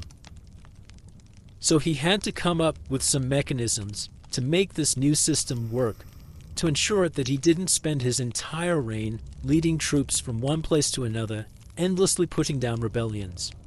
And the ideas that he came up with set a pattern for all later Mesopotamian empires, and after that for the Persian, Hellenistic, and Roman empires that ruled this same region. Some scholars, including Marlies Heinz, a German archaeologist at the University of Freiburg, have looked at Sargon's reign as a classic example of a successful rebellion against an established order. He did a number of things that a rebel leader often does. Maybe he was the first to do these things. He moved fast in his early conquests, not giving people time to fully realize what was going on. He was quick to put previously powerful leaders into embarrassing and humiliating situations, like dragging poor Lugal-Zaggisi home in a neck stock. He took away some of the land that traditionally had belonged to temples and sold it or used it as gifts to reward people who supported him. He resettled some people whom he had conquered in new areas. These people might have rebelled against Sargon if they were left in their homelands, but in their new settlements, they would have to focus on making a living, starting new farms, putting meals on the table, so they wouldn't have much energy left to form a resistance movement. Sargon created a new capital that didn't have any old allegiances or traditions. Power was now focused in just one place, his capital city of Agade, and he could demand the goods he wanted from around the empire as taxes and tribute, rather than paying for them. This was, of course, one of the great advantages of his new system, at least to him and his officials. Enormous amounts of wealth flowed in, and not much flowed out. In one of Sargon's inscriptions, he wrote, "From the lower sea onwards, natives of Akkad are holding the governorships." He was creating a new structure of government. We still have the idea of governors today, people who control a particular area within a larger country. Sargon ousted the old local kings like Lugal-Zaghazi and put people from Akkad, his own region, in control across the empire. He presumably believed they would be more loyal to him than someone born and raised in the region. This is another characteristic of a successful rebellion, according to Marlies Heinz, the German scholar. Sargon claimed he had support of the gods in this. After all, how could he have been successful if the gods hadn't wanted him to prevail? In each region that he conquered, he said the local god had given him control there, even if he also admitted he'd fought for it. This probably wasn't entirely cynical. He probably believed it himself. His very success proved his legitimacy and demonstrated all the divine support that he had. Only if the gods had chosen him to build the empire could he possibly have succeeded. The people probably believed this as well. It might have made rebelling a little riskier. The gods might be against you if you did it. Then Sargon did a smart thing. He put one of his family members in an important religious post in the south. Ur was one of the greatest of all cities and home to the moon god, whose name was Nana in Sumerian and Sin in Sargon's Akkadian language. The temple of the moon god was huge and wealthy and headed by a powerful high priestess. Ur might well have become a center of resistance against Sargon's new imperial system.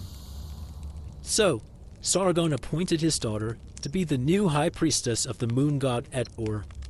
She could keep an eye on things for him politically, while also working to keep the moon god on his side. We don't know what the daughter's original name was, but it would have been an Akkadian name. In Ur, she adopted a Sumerian name, Enheduanna, matching the language of the people there. She was taking on a major role. The high priestess had to appease the god, of course, and to make sure that he, or at least his statue, was fed and clothed and happy. She also had to oversee the administration of his vast estates. Probably a lot of wealth in Ur derived from the temple and its holdings. Another of Sargon's strategies for dominating the world, or at least the world that he knew of, was to have a group of soldiers available year-round. Up until this time, battles were fought when people weren't farming. The men called up for military service were farmers, and they needed to be at home for most of the year. For a few months, though, between harvest and the planting season, they could serve the king. So wars tended to be fairly short. This was okay if you were battling with the neighboring city-state over where the border should be drawn, but not very helpful if you wanted to put down a distant rebellion. In one of Sargon's inscriptions, after listing a series of conquests, he wrote that 5,400 men daily eat in his presence. Historians have speculated that these men were his elite troops, supported and fed by the king. There's a debate among scholars about whether Sargon's conquests really constituted an empire. After all, whatever name you give to the state he created, it didn't last very long. And perhaps we're guilty of buying into Sargon's propaganda about the extent of his power. But a historian at Yale University, Benjamin Foster, has made a convincing argument that it was an empire, and I think he's right. For one thing, Sargon and his successors attempted to standardize a number of things, including the writing system. and he introduced the same type of record-keeping across the empire. Foster also looked at the place names that show up on clay tablets from sites like Lagash. Before Sargon's time, these tablets mostly mentioned local places in Sumer, and they referred some diplomatic contact with lands to the east, like Elam. After Lagash was conquered by Akkad, all kinds of new places are mentioned in the tablets. Cities as far away as western Syria and Iran, and the countries of Dilmun, Margan, and Meluha. Syria and Iran were within the Akkadian Empire, but Dilmun, Margan, and Meluha were distant lands that Sargon claimed to have ties to. So the tablets found in the ground back up Sargon's claims for his wide conquests and contacts. What he and his successors achieved really was unprecedented. The contact with foreign lands outside the empire also seems to have been more direct than during previous eras. In one of Sargon's inscriptions, he wrote that he moored boats of Meluha, Margan, and Dilmun at the wharf of Agade. Meluha was the Indus Valley, Margan was modern Oman, and Dilmun was centered on the island of Bahrain in the Persian Gulf. These regions had been trading with Mesopotamia for a couple of centuries. We know this because of the precious goods, like carnelian from South Asia, that had been found in early dynastic tombs. But Sargon welcomed the boats from foreign trading partners to his capital with the merchants and their valuable merchandise on board. This seems to have been new. Akkadian trade didn't depend on middlemen. At least one local Marin made his living as a translator for the foreigners. This man's cylinder seal notes that his name was Sin Elishu, which was an Akkadian name, and that he was a Meluha interpreter. He must have been able to speak Akkadian and the language of the Indus Valley. For now, the Indus Valley script remains undeciphered, and so the language is unknown to us. After Sargon's death, he was succeeded by two sons, one after the other. The first one, Rimush, was faced with rebellions all over the empire, which he had to put down. This was a fairly common occurrence in the ancient world. The transfer of power between kings seems to have been an ideal time to break away from their control. Rimush's brother, Manishtishu, took over next. He too was a fighter. He put together a fleet of ships and campaigned in Magan, modern Oman. He claimed in an inscription that 32 cities of Magan assembled for war, and he vanquished them and smote their cities. He felled their rulers and captured their fugitives as far as the silver mines. So, Sargon's successors kept right on fighting, trying to expand their areas of control. Sargon, as founder of the empire, had created the mold for what it meant to be an emperor. The Akkadian period, from about 2350 to 2150 BCE, was a time of great innovation in many different aspects of life. The kings of ancient Mesopotamia and their officials were trying new ways of governing. Contacts with distant lands introduced exotic goods and new ideas.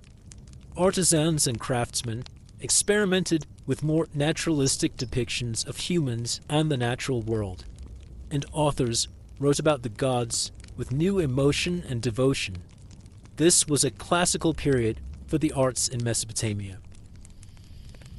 The Akkadian Empire's capital, city of Agade, must have been an impressive place. A later literary text describes it as having been almost impossibly wealthy. We're told that the dwellings were filled with gold. Its bright shining houses were filled with silver. Into its granaries were brought copper, lead, and slabs of lapis lazuli. Its silos bulged at the sides. Its wharfs where the boats docked were all abustle. The boats it mentions were from many places, including distant lands. There were boats from Dilmun, modern-day Bahrain, bringing copper, ivory, tin, and timber. From Magan, modern-day Oman, came copper and an igneous rock known as diorite for sculpture. The boats from Meluha, the Indus Valley, brought pearls, carnelian, and silver, along with, amazingly, elephants, monkeys, and water buffalo. It would have been a sight to see those animals on board, South Asian water buffalo show up in the designs on cylinder seals from the Akkadian period. The Akkadian artists had definitely seen these foreign animals. Perhaps they were symbols of their faraway homeland. Having access to exotic foreign goods was a way to demonstrate your wealth and power. We see Mesopotamian kings doing this for centuries to follow. Many people living within the empire, people like soldiers, traders, and administrators, would have been exposed to new ideas, new fashions, new languages, even new and surprising animals. One thing that probably made an impression on them was the difference in the religious beliefs they encountered. But they didn't conclude that the foreign beliefs were false. When Mesopotamians met people who worshipped different gods from them, they assumed that these were real gods too. They just hadn't known about them before. Some of the gods might be useful and could be absorbed into their own culture and worshipped. Others were evidently the same gods they already worshipped, but under different names. For example, there's only one sun, so, logically, there's only one sun god. The Sumerians called him Utu, and the Akkadians called him Shamash, and the Egyptians called him Re or Ra, but he was the same god. A lot of the Mesopotamian gods had a Sumerian name and a separate Akkadian name, just as the classical Greek gods also had Roman names. There weren't any false gods in the Mesopotamian view of things, not just in Mesopotamia, but anywhere. Everyone's gods were real. Some were more powerful than others, but even the most powerful ones weren't all-powerful or all-knowing, omnipotent or omniscient. The sun god, for example, knew about everything he could see, but he couldn't see what happened at night. The king of the gods, Enlil, could try to bring a flood to wipe out humans, but he could be fooled by another god who let some humans live. A kind god could keep you healthy for much of your life, but a mean or angry god could make you sick. The safest way to live was to believe in all of the gods, and to give offerings and to say prayers to the ones with the biggest impact on your life. If you moved to a distant land, or even traveled through a land with different gods, the obvious thing was to worship those gods along with your own. It's not that the Mesopotamians tolerated other religions. It's that they didn't recognize that there were other religions. All religious beliefs were part of the same divine world in their view. In fact, they didn't even have a word for religion. They had no way to conceptualize religion as something different from the rest of life. The gods were completely interwoven into everything that people experienced, felt, or thought about. They provided the explanation for every phenomenon in nature. This all made a lot of sense. The evidence of their eyes told them that there were many gods. You could see some of them and witness their great power. The sun rose every morning, defying gravity, illuminating the world, and clearly having a life force that carried it across the sky. The moon did the same at night. Storms gathered and raged and thundered. Water sprang directly out of the ground and made the plants grow. These forces moved just as obviously as a human or a sheep or a cow moved. To the Mesopotamian mind, they were clearly alive. They were also clearly immortal, packed through as many generations as one could imagine. The sun, moon, rains, and so on had always been there, and would continue on long after every person alive then had died. They were enormously powerful as well, much more so than any puny human. If a god wanted to wipe out your crop, he could do it in so many ways. He could dry up your irrigation canals, or send a plague of insects, or a flood. You had no choice but to suffer through this, pleading to the gods for their mercy. So the Mesopotamians were obviously not in charge of the universe, the gods were. And if the people's job was to take care of the gods' needs, as they believed, well, that's what they would do. Their religion wasn't about spirituality, or heaven, or righteousness. It was about keeping the gods happy and living to see another day.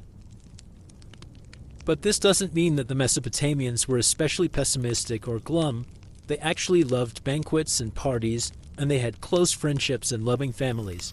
They had something of a carpe diem attitude, and they made sure to make the best of things. Part of this attitude seems to have included an appreciation for beautiful art, such as elaborate textiles and jewelry.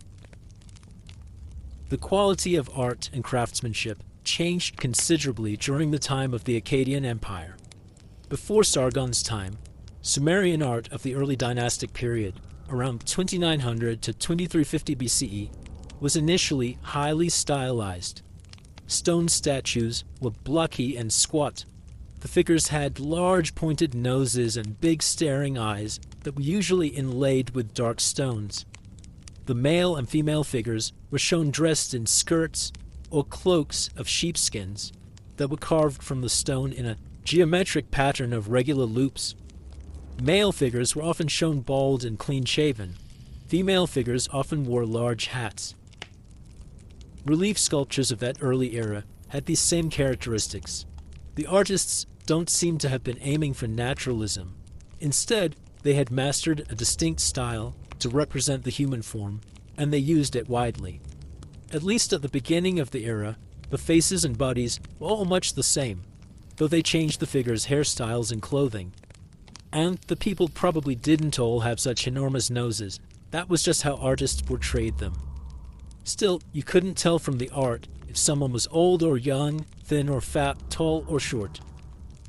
During the early dynastic period, reliefs, mosaics, and even scenes on cylinder seals were organized in registers, with the figures standing or walking along a line that marked the bottom of the scene.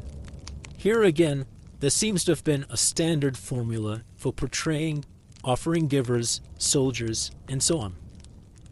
But artists during the Akkadian period broke with these traditions. It would be fascinating to know what inspired them. The artwork made during this period is seen as some of the finest of any Mesopotamian era, but we don't even know who the artists were. The identity of an artist himself was unimportant. What was important was the king who commissioned his work, or the god whom it was designed to appeal to. Broadly speaking, the Mesopotamians don't seem to have thought about art in the same ways that we do. It wasn't for self-expression or decoration, and although it might have been inspiring, it was for different reasons. Art seems to have been somewhat magical to the Mesopotamian mind. A representation of a person or a god was called an image, which was Salmu in Akkadian, and it took on some part of the thing it depicted, almost as though it had captured a bit of the person's soul. Think of it this way. Mesopotamians had no photographers or portrait painters. They probably had little idea of what they looked like. The wealthy had mirrors made of obsidian, but most people would have seen themselves only as reflected in water. So to take an inorganic material, such as stone, clay, or bronze, and turn it into something that looked human, maybe that was a miraculous thing. In sculpting the rock or the clay into a human figure, the artist gave it a kind of life. A ritual called opening of the mouth completed this transformation. So, just as a statue of a god, kept in the god's temple, was the god, a statue of a king or even a commoner was in some way part of that person. A statue of a man or woman set up in front of a statue of a god could pray to the god on the person's behalf. We know this because of inscriptions on the statues. A lot of the early dynastic sculptures with those big eyes and noses were depicted with the hands in the position of prayer. They had been placed in temples to pray for the lives of the people they represented and for their families. A statue of a king could act on the king's behalf as well. Like a statue of a commoner, it could be set up in a temple to pray to the gods for the king's well-being. Many royal statues were in temples and received offerings, but the statue could also help the king rule, enforcing his power, making sure the people obeyed him. Kings set up their statues around their kingdoms for this reason, not just to remind their subjects that they existed and ruled, but as part of their system of maintaining power. Kings even sent statues of themselves to their allies and to their vassals for the same reason. King Naram-Sin, Sargon's grandson, had a treaty with another king in the east, and part of that treaty required his ally to put Naram-Sin's statues into his own temples. They helped Naram-Sin establish a presence in the distant land. This seems crazy to us because obviously a statue can't act. It can't force people to pay taxes or punish them if they plot a rebellion. But if the people and the king both believe the statue has power, that it has a part of the king's spirit inside it, then in a way it works. Perhaps the people would be less likely to rebel if they believed the statue was watching them. In later eras, and possibly during the Akkadian period as well, people swore oaths in front of the statue of a king, just as they did in front of statues of gods, and they believed they'd be punished if they broke their oath. It's a bit like witchcraft. If everyone in a society believes that witchcraft is real, then it becomes a way to explain things and a way to deal with enemies. Scientists have assured us, of course, that powers of witchcraft don't exist. But if everyone in a society believes in them, then they seem to be real. Suppose you had a run of bad luck. Someone might be bewitching you. You want to get revenge on someone who treated you badly. Try bewitching him or her. Of course, we know that spells would have done nothing at all. But people always randomly got sick and had accidents, and these could be attributed to the success of the witchcraft. These types of coincidences proved it to be real in their minds, and the Mesopotamians definitely believed the witchcraft was real. So in the same way, if you betrayed the king after swearing to support him, and then something bad happened to you, it could be seen as cause and effect. The Mesopotamians certainly believed this about the gods. There are many prayers that survive in which people begged to have their illnesses taken away or their bad luck improved. They believed that their difficult situation resulted from the gods' anger at some perceived crime, and that only the gods could remedy things. In any event, let's go back to talk about the statues that were made in the Akkadian era. There had been an important technological breakthrough around this time, the invention of what's known as the lost wax technique of bronze casting, in which molten metal is poured into a mold formed from a wax model. Under this process, a clay core was covered with wax and sculpted to the shape of the desired object. Then the core and the wax sculpture were encased in another layer of clay and baked in a kiln. Now the wax melted and was poured out, and molten copper was added. When the metal cooled, it had assumed the shape of the wax model inside the clay shell, and the clay shell was then chipped away. The sculpture was hollow, and much lighter than a solid copper object of the same size would have been, so it could be larger too. The earliest lost wax sculptures in the world were made in Mesopotamia. Some really extraordinary sculptures began to be created. They tend to be referred to as bronzes, though strictly speaking, they were copper alloys. Bronze is made of 10% tin or zinc, and that wasn't true of these early sculptures. Instead, they were made of copper mixed with arsenic, but for convenience, I'll call them bronzes. Akkadian sculptors were able to make bronzes that were much more naturalistic than the early dynastic sculptures had been, and they managed the same naturalism when carving in stone, which is remarkable because stone is much, much harder to carve than the wax that was sculpted to make a bronze. A regal bronze head of a king is probably the best-known piece from this era.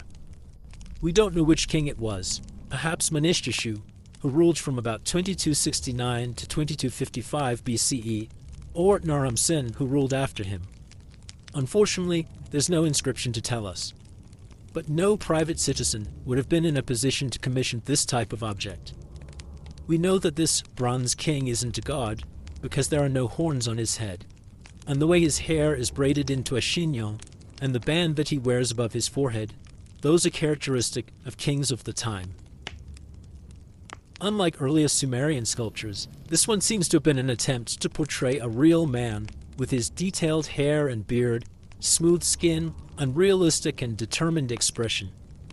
It's almost life-size and would have had inlaid eyes made of stone. The eyes were gouged out at some point, perhaps to prevent the statue from seeing. Quite a few statues suffered aggressive mutilations in the ancient past. Taking off a statue's head would have taken away its power, so there are a lot of headless statues. Other bronze statues from this time also reflect careful observations of reality. One is a large statue from King Naram Sin's time. It shows a standard bearer sitting on the ground with his bare legs bent comfortably around the pole of his standard. The bones and muscles are almost visible right beneath the skin. His toes curl naturally. Only the bottom half of the sculpture survives, but it gives you a sense of what the artists of this time could achieve. It's been estimated that when the statue was complete, it would have weighed 440 pounds, and all that copper had to be imported, as there was no source for it in Mesopotamia. Artists were just as attentive in their creations of stone sculptures. There's a truly extraordinary statue of Menestreshu wearing a long plain skirt. Unfortunately, the whole top of the king's body and his head are missing, but the skirt seems to be swaying with his movement. The soft folds have been carved perfectly naturalistically, curving around his legs. This was achieved in spite of the fact that the statue is carved from one of the hardest stones, diorite. Diorite is a black rock imported from the region of ancient Margan, and it shines dramatically when polished. Several statues of Menestreshu are similar in quality and also made of diorite. The king bragged in his inscriptions about his campaign to acquire it. The statues erected in his honor were an important reason why he needed it. The artists of this time could sometimes even dispense with the straight registers that carved figures normally rested upon. A victory stele of King Naram Sin that's now in the Louvre Museum is an example of this, and it's unlike anything that came before it. Naram Sin is depicted as by far the biggest figure, and he couldn't look any more heroic. He's this muscular giant striding up a mountain, carrying his bow and arrow, stepping over the naked bodies of defeated enemies. And there's a detail to his helmet that might escape you, but it would have made a big impression on a viewer at the time. There are horns on it. This was how Mesopotamians identified gods in their artwork. They had horned helmets. So Naram Sin, the saying that he was a god. He actually was deified. We know this from other sources. And that had never happened before in Mesopotamia.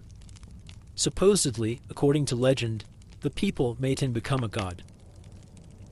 In this sculpture, there are no ground lines, no parades of identical soldiers. The Akkadian soldiers are shown making their way up a hill, led by Naram Sin himself, climbing over the bodies of dead enemies. The artist must have observed models to get the poses right and capture the chaos of the scene. A couple of the figures are even looking back over their shoulders as they walk away. So we've seen how adventurous artists making large sculptures were, but the makers of cylinder seals were also breaking new ground at this time. Cylinder seals were very small, usually only an inch or two high, and had to be made meticulously. Tiny figures were carved carefully in relief and laid out so that the scene exactly filled the cylindrical surface, sometimes even including minute details of faces and muscles. These seals were carved with the most creative and eye-catching images of boats, goats and their herdsmen, oxen, mythical scenes, and so on. The Akkadian artists seem to have been particularly interested in scenes of intense struggle, often between heroes and animals or monsters. And they often included inscriptions written in reverse, that is in mirror writing, so that when rolled on clay, the inscriptions turned out the right way. These gave the name of the owner of the seal and his titles. In later periods, artists made cylinder seals that were more formulaic, choosing from a much smaller repertoire of scenes.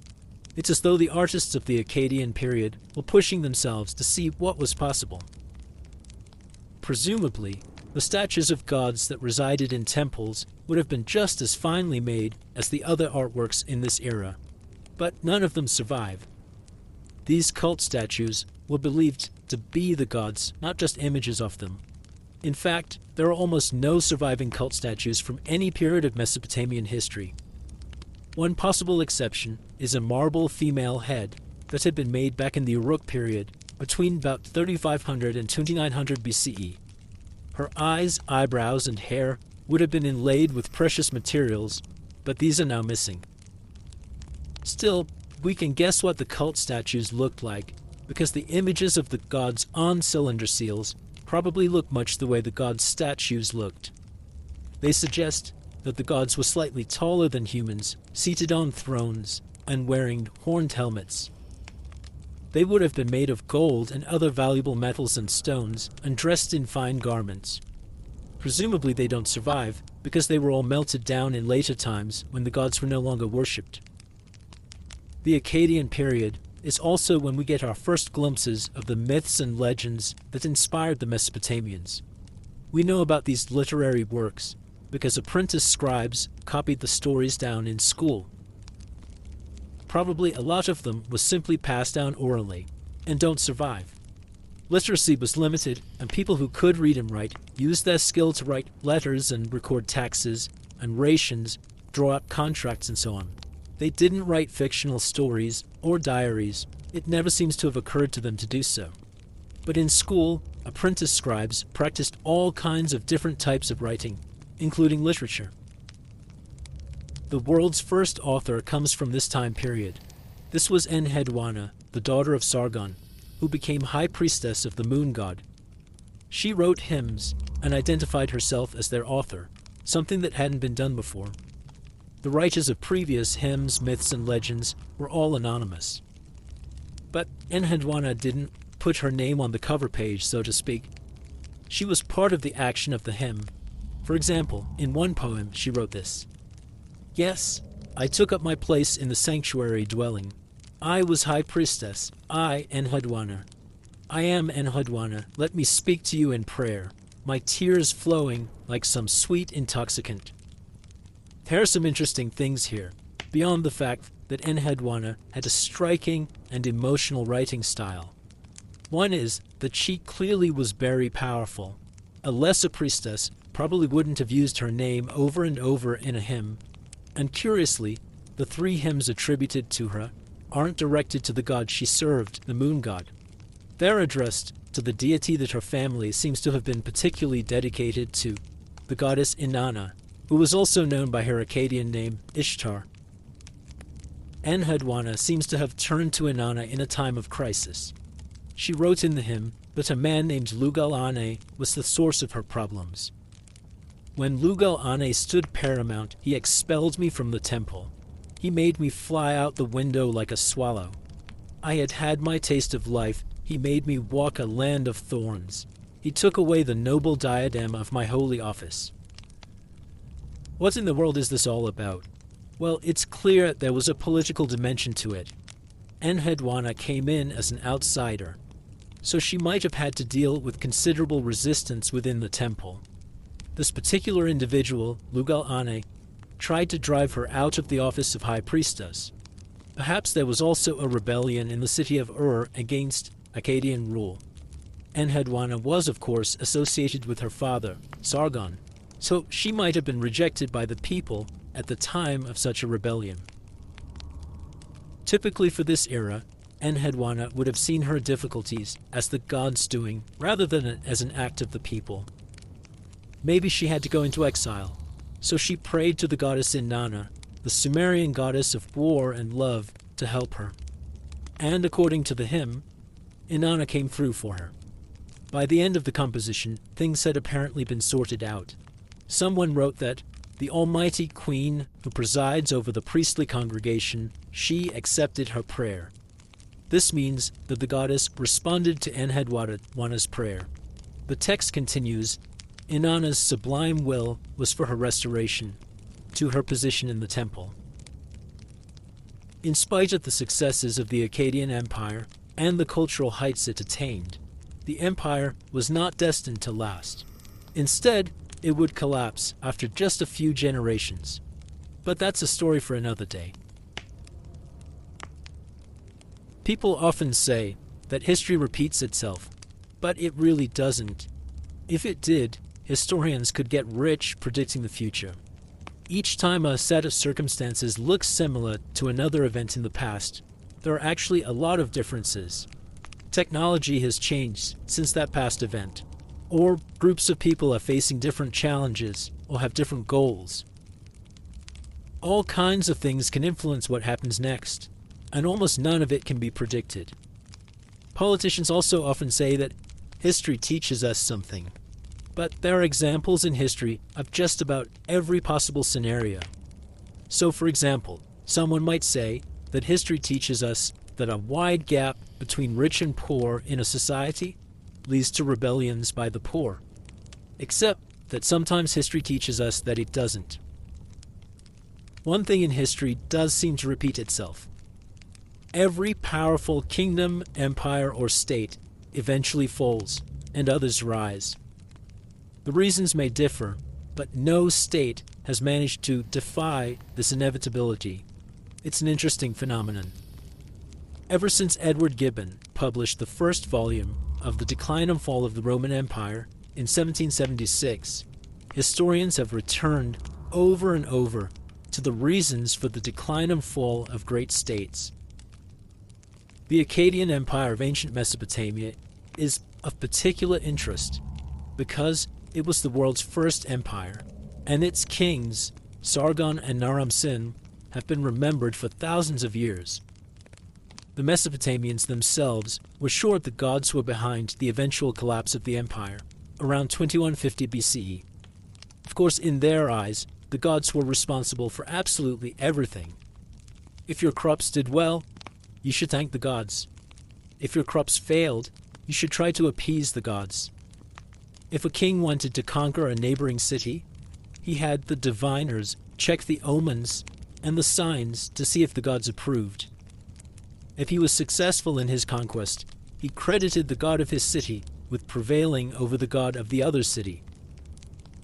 Things got more complicated when the omens said the king's army would win and the army was defeated. The omens couldn't be wrong, but the diviner could have read them incorrectly, or the gods could have changed their minds.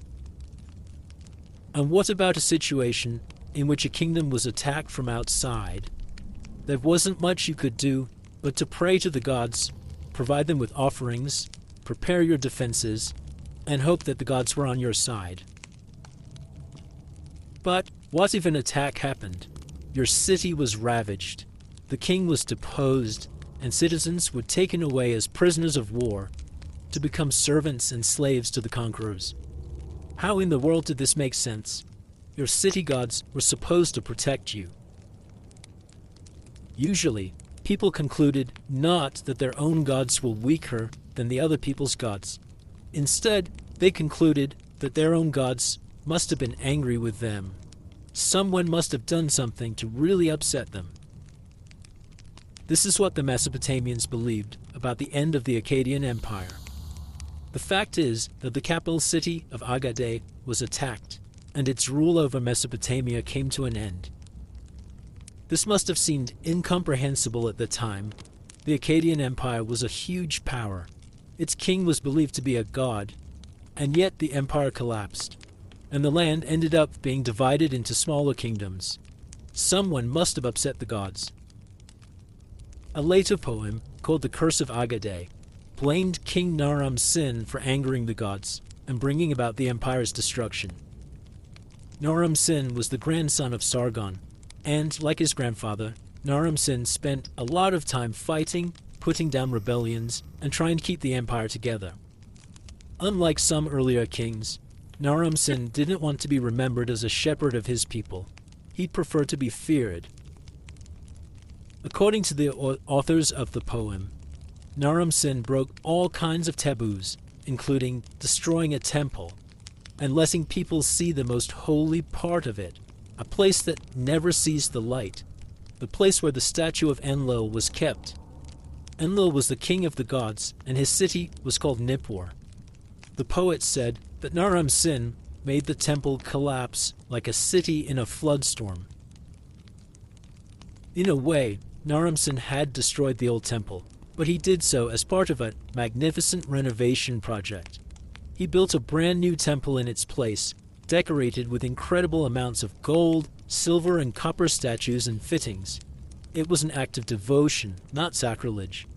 But the poem's authors believed Enlil was furious at what Naram-Sin had done. They wrote, "Enlil, because his beloved Akor temple had been destroyed, what should he destroy in turn for it?" They believed that the answer was that Enlil decided to punish King Naram-Sin by destroying his capital city of Agade. Specifically, the authors said the god summoned foreigners, Gutians, from the mountains to swarm down into the Mesopotamian river valley. In an ancient poem, the Gutians were described this way. They were, and I quote, "beings not considered people, not counted as a land. Gutium, a race who knows no order, made like humans, but with the brains of dogs, the shapes of apes." It's interesting that the authors of the poem called the Gutians a race who knows no order. The people of Mesopotamia prized order so much, and they saw the Gutians as a force of chaos. Enlil wasn't rewarding the Gutians in this story.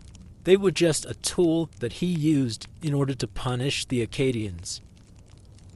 Other records confirm that the attack on Agade was indeed by the Gutians, who came from the Zagros Mountains. But it didn't happen until quite a while after the reign of Naram-Sin, which ended around 2218 BCE. And the Gutians weren't the barbarians that the poem described. They had an organized military and a king to lead them. What follows in the poem is a textbook example of chaos to Mesopotamian eyes. All normal order was turned upside down. The fields didn't produce grain, prices went up, brothers turned against one another, strong men became weak, weeds grew over the streets, and no one could find a place to live in the city. Everything was destroyed. This was almost certainly an exaggeration, but it reflects the sense of crisis that they felt. Needless to say, modern historians don't think the empire fell because Enlil was angry. Something else is required to adequately explain things. Even though every empire eventually falls, each one does so for different reasons. And when examining the Akkadian Empire, the reasons for its failure are fascinating to explore. The last king of the Akkadian Empire was named Shar-Kali-Shari, the son of Naram-Sin. But we don't know a lot about him, because there are few records from his reign.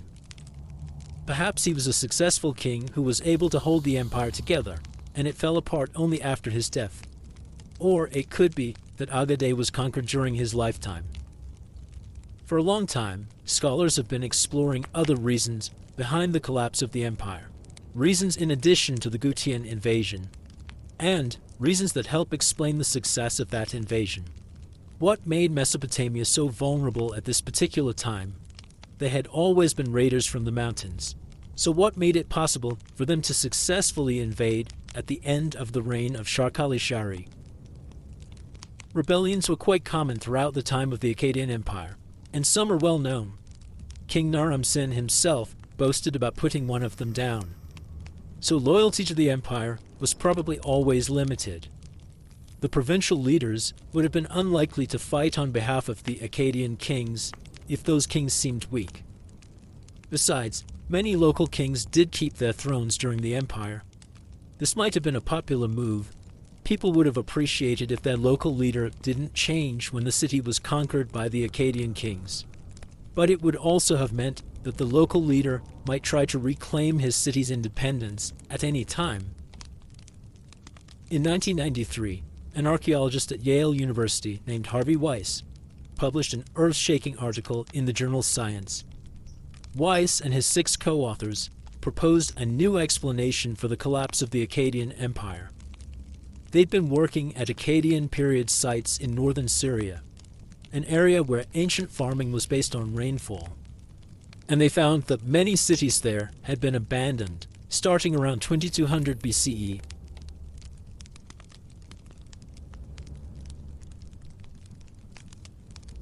Because of a period of intense drought.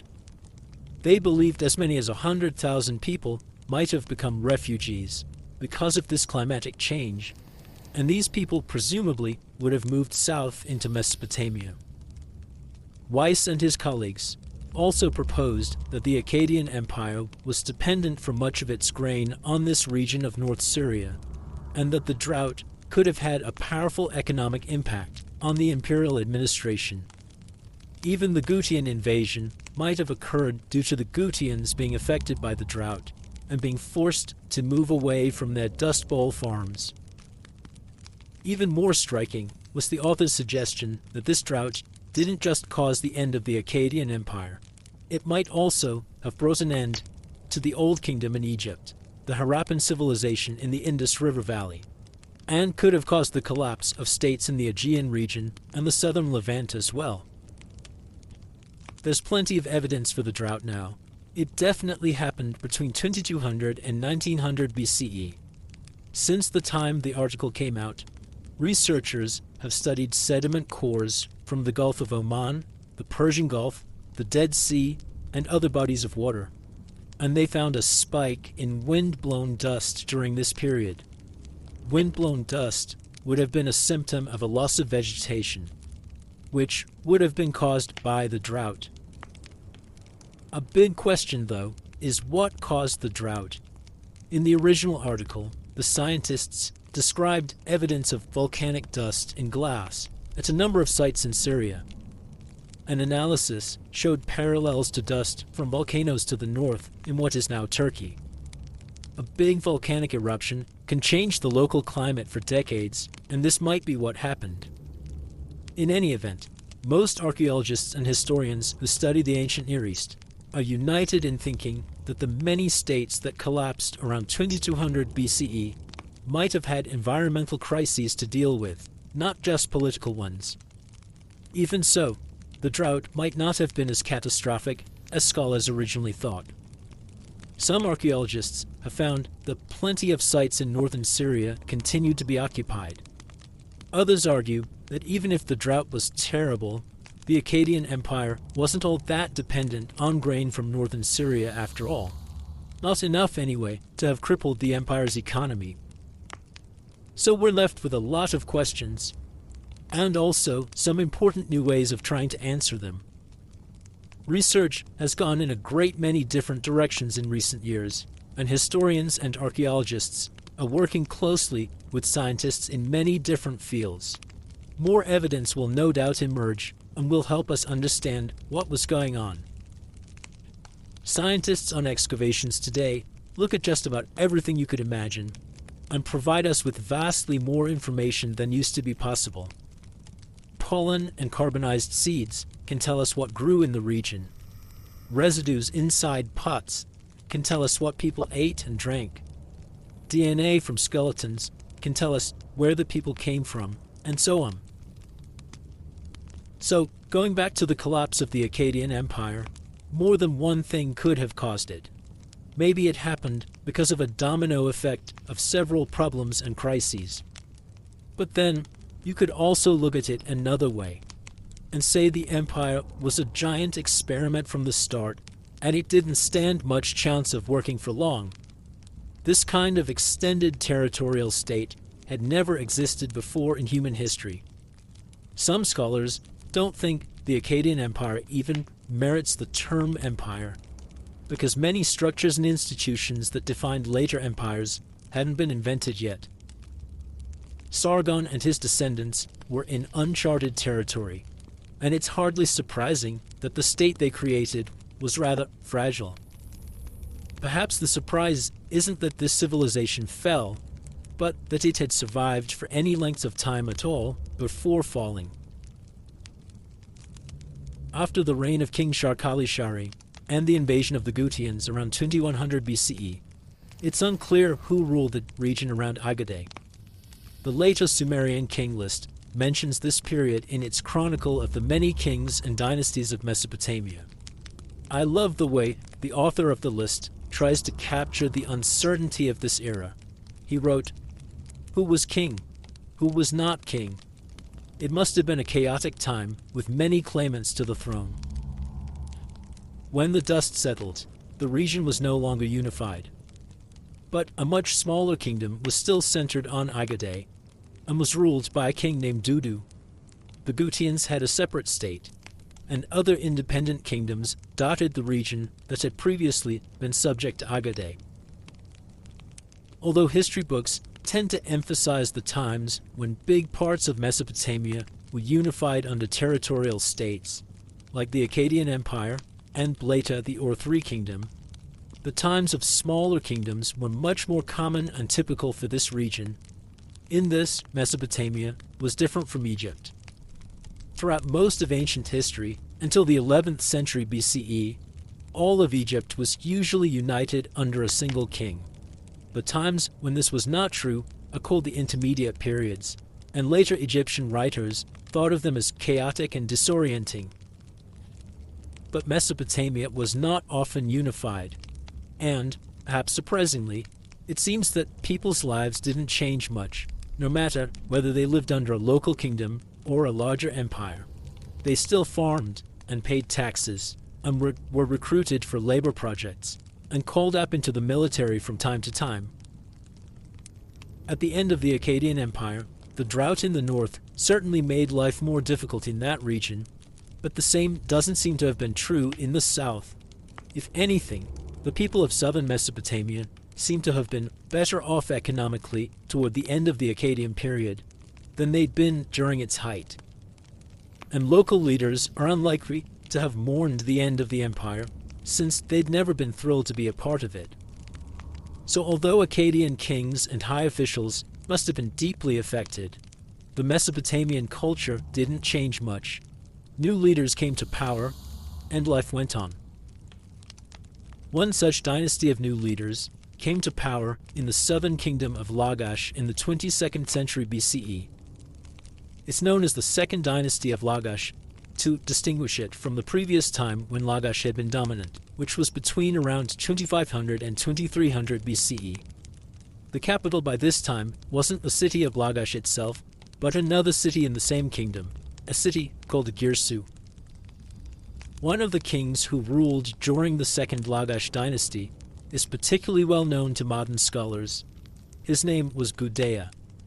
To describe himself, he didn't use the term king, which was Lugal in Sumerian. He called himself Ensi, or governor. It's not that he was subject to a greater king, he was in charge, but he was a very pious man, and he saw his main role as being the representative on earth of his garden in Girsu. So he called himself an Ensi, not a Lugal. Still, we can refer to him as a king. You've almost certainly seen a statue of Gudea at some point, because these statues are in lots of museums around the world.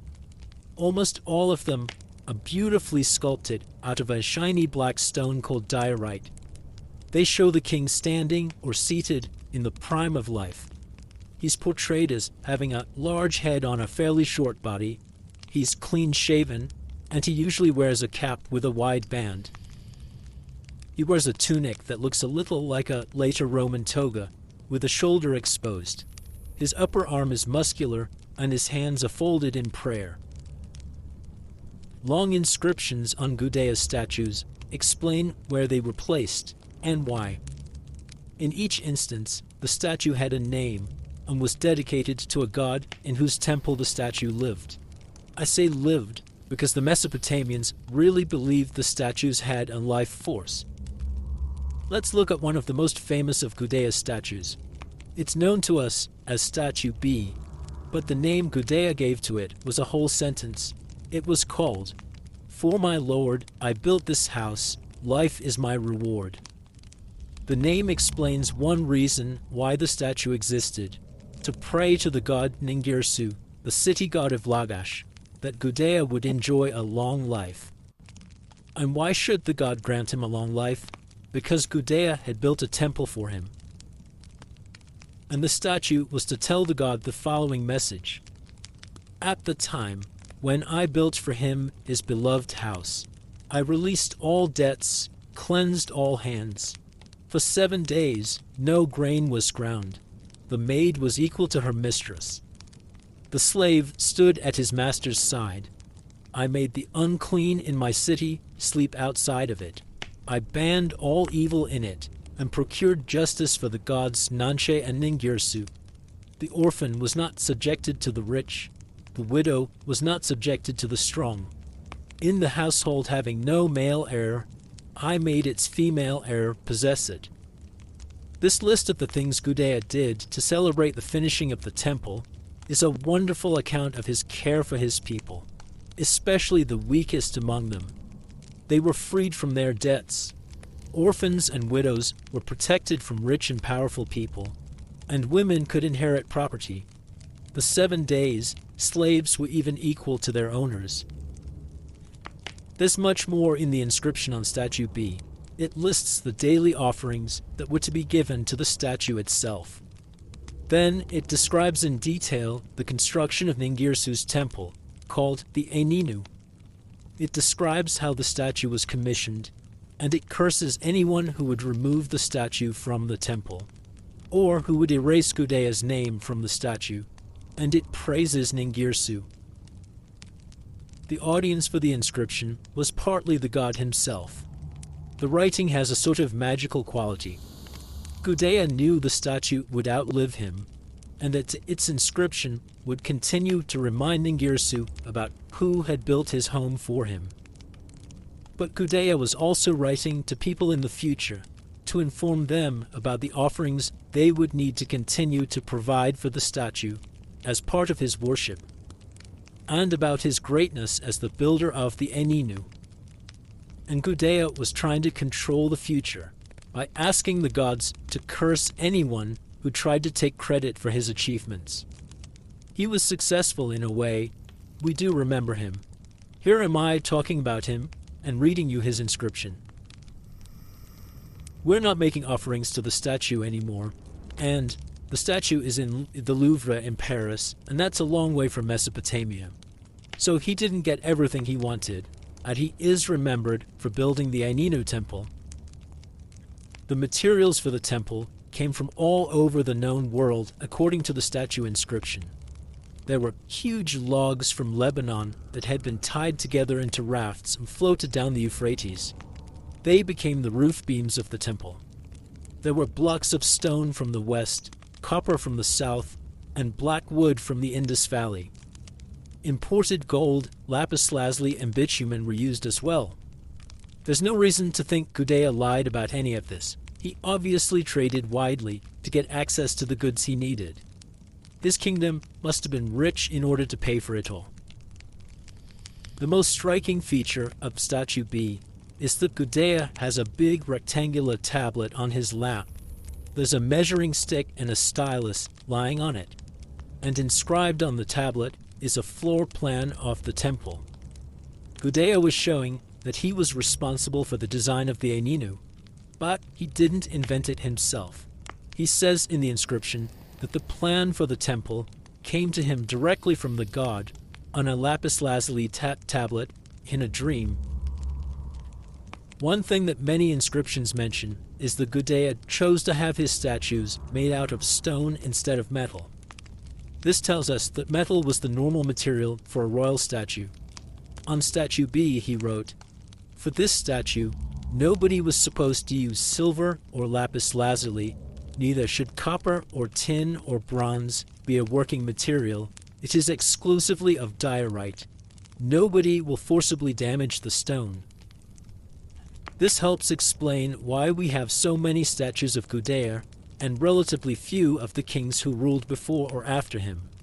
Metal statues must have been normal, but they would have been melted down in later centuries. In contrast, diorite is a really hard stone. Gudea could be pretty sure that his statues would survive. While I focused on Statue B, dozens of other Gudea statues have also been found, and he was said to have built innumerable temples. We know of 30 temples that he claimed to have built in just the city of Girsu, where the Eninu was located. He also commissioned buildings in many other cities, including in Ur, Nippur, and Uruk. So Gudea must have controlled quite a lot of southern Mesopotamia.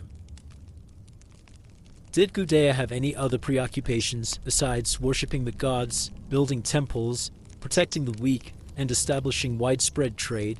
Was there a darker side to him? It seems not. We know of only one military campaign during this entire era, and Gudea never depicted himself in artworks as a warrior or a war leader. Mostly, he and his subjects seem to have enjoyed a time of peace. Before moving on, it's important to mention something else about Gudea. One royal inscription from his reign is considered to be a literary masterpiece.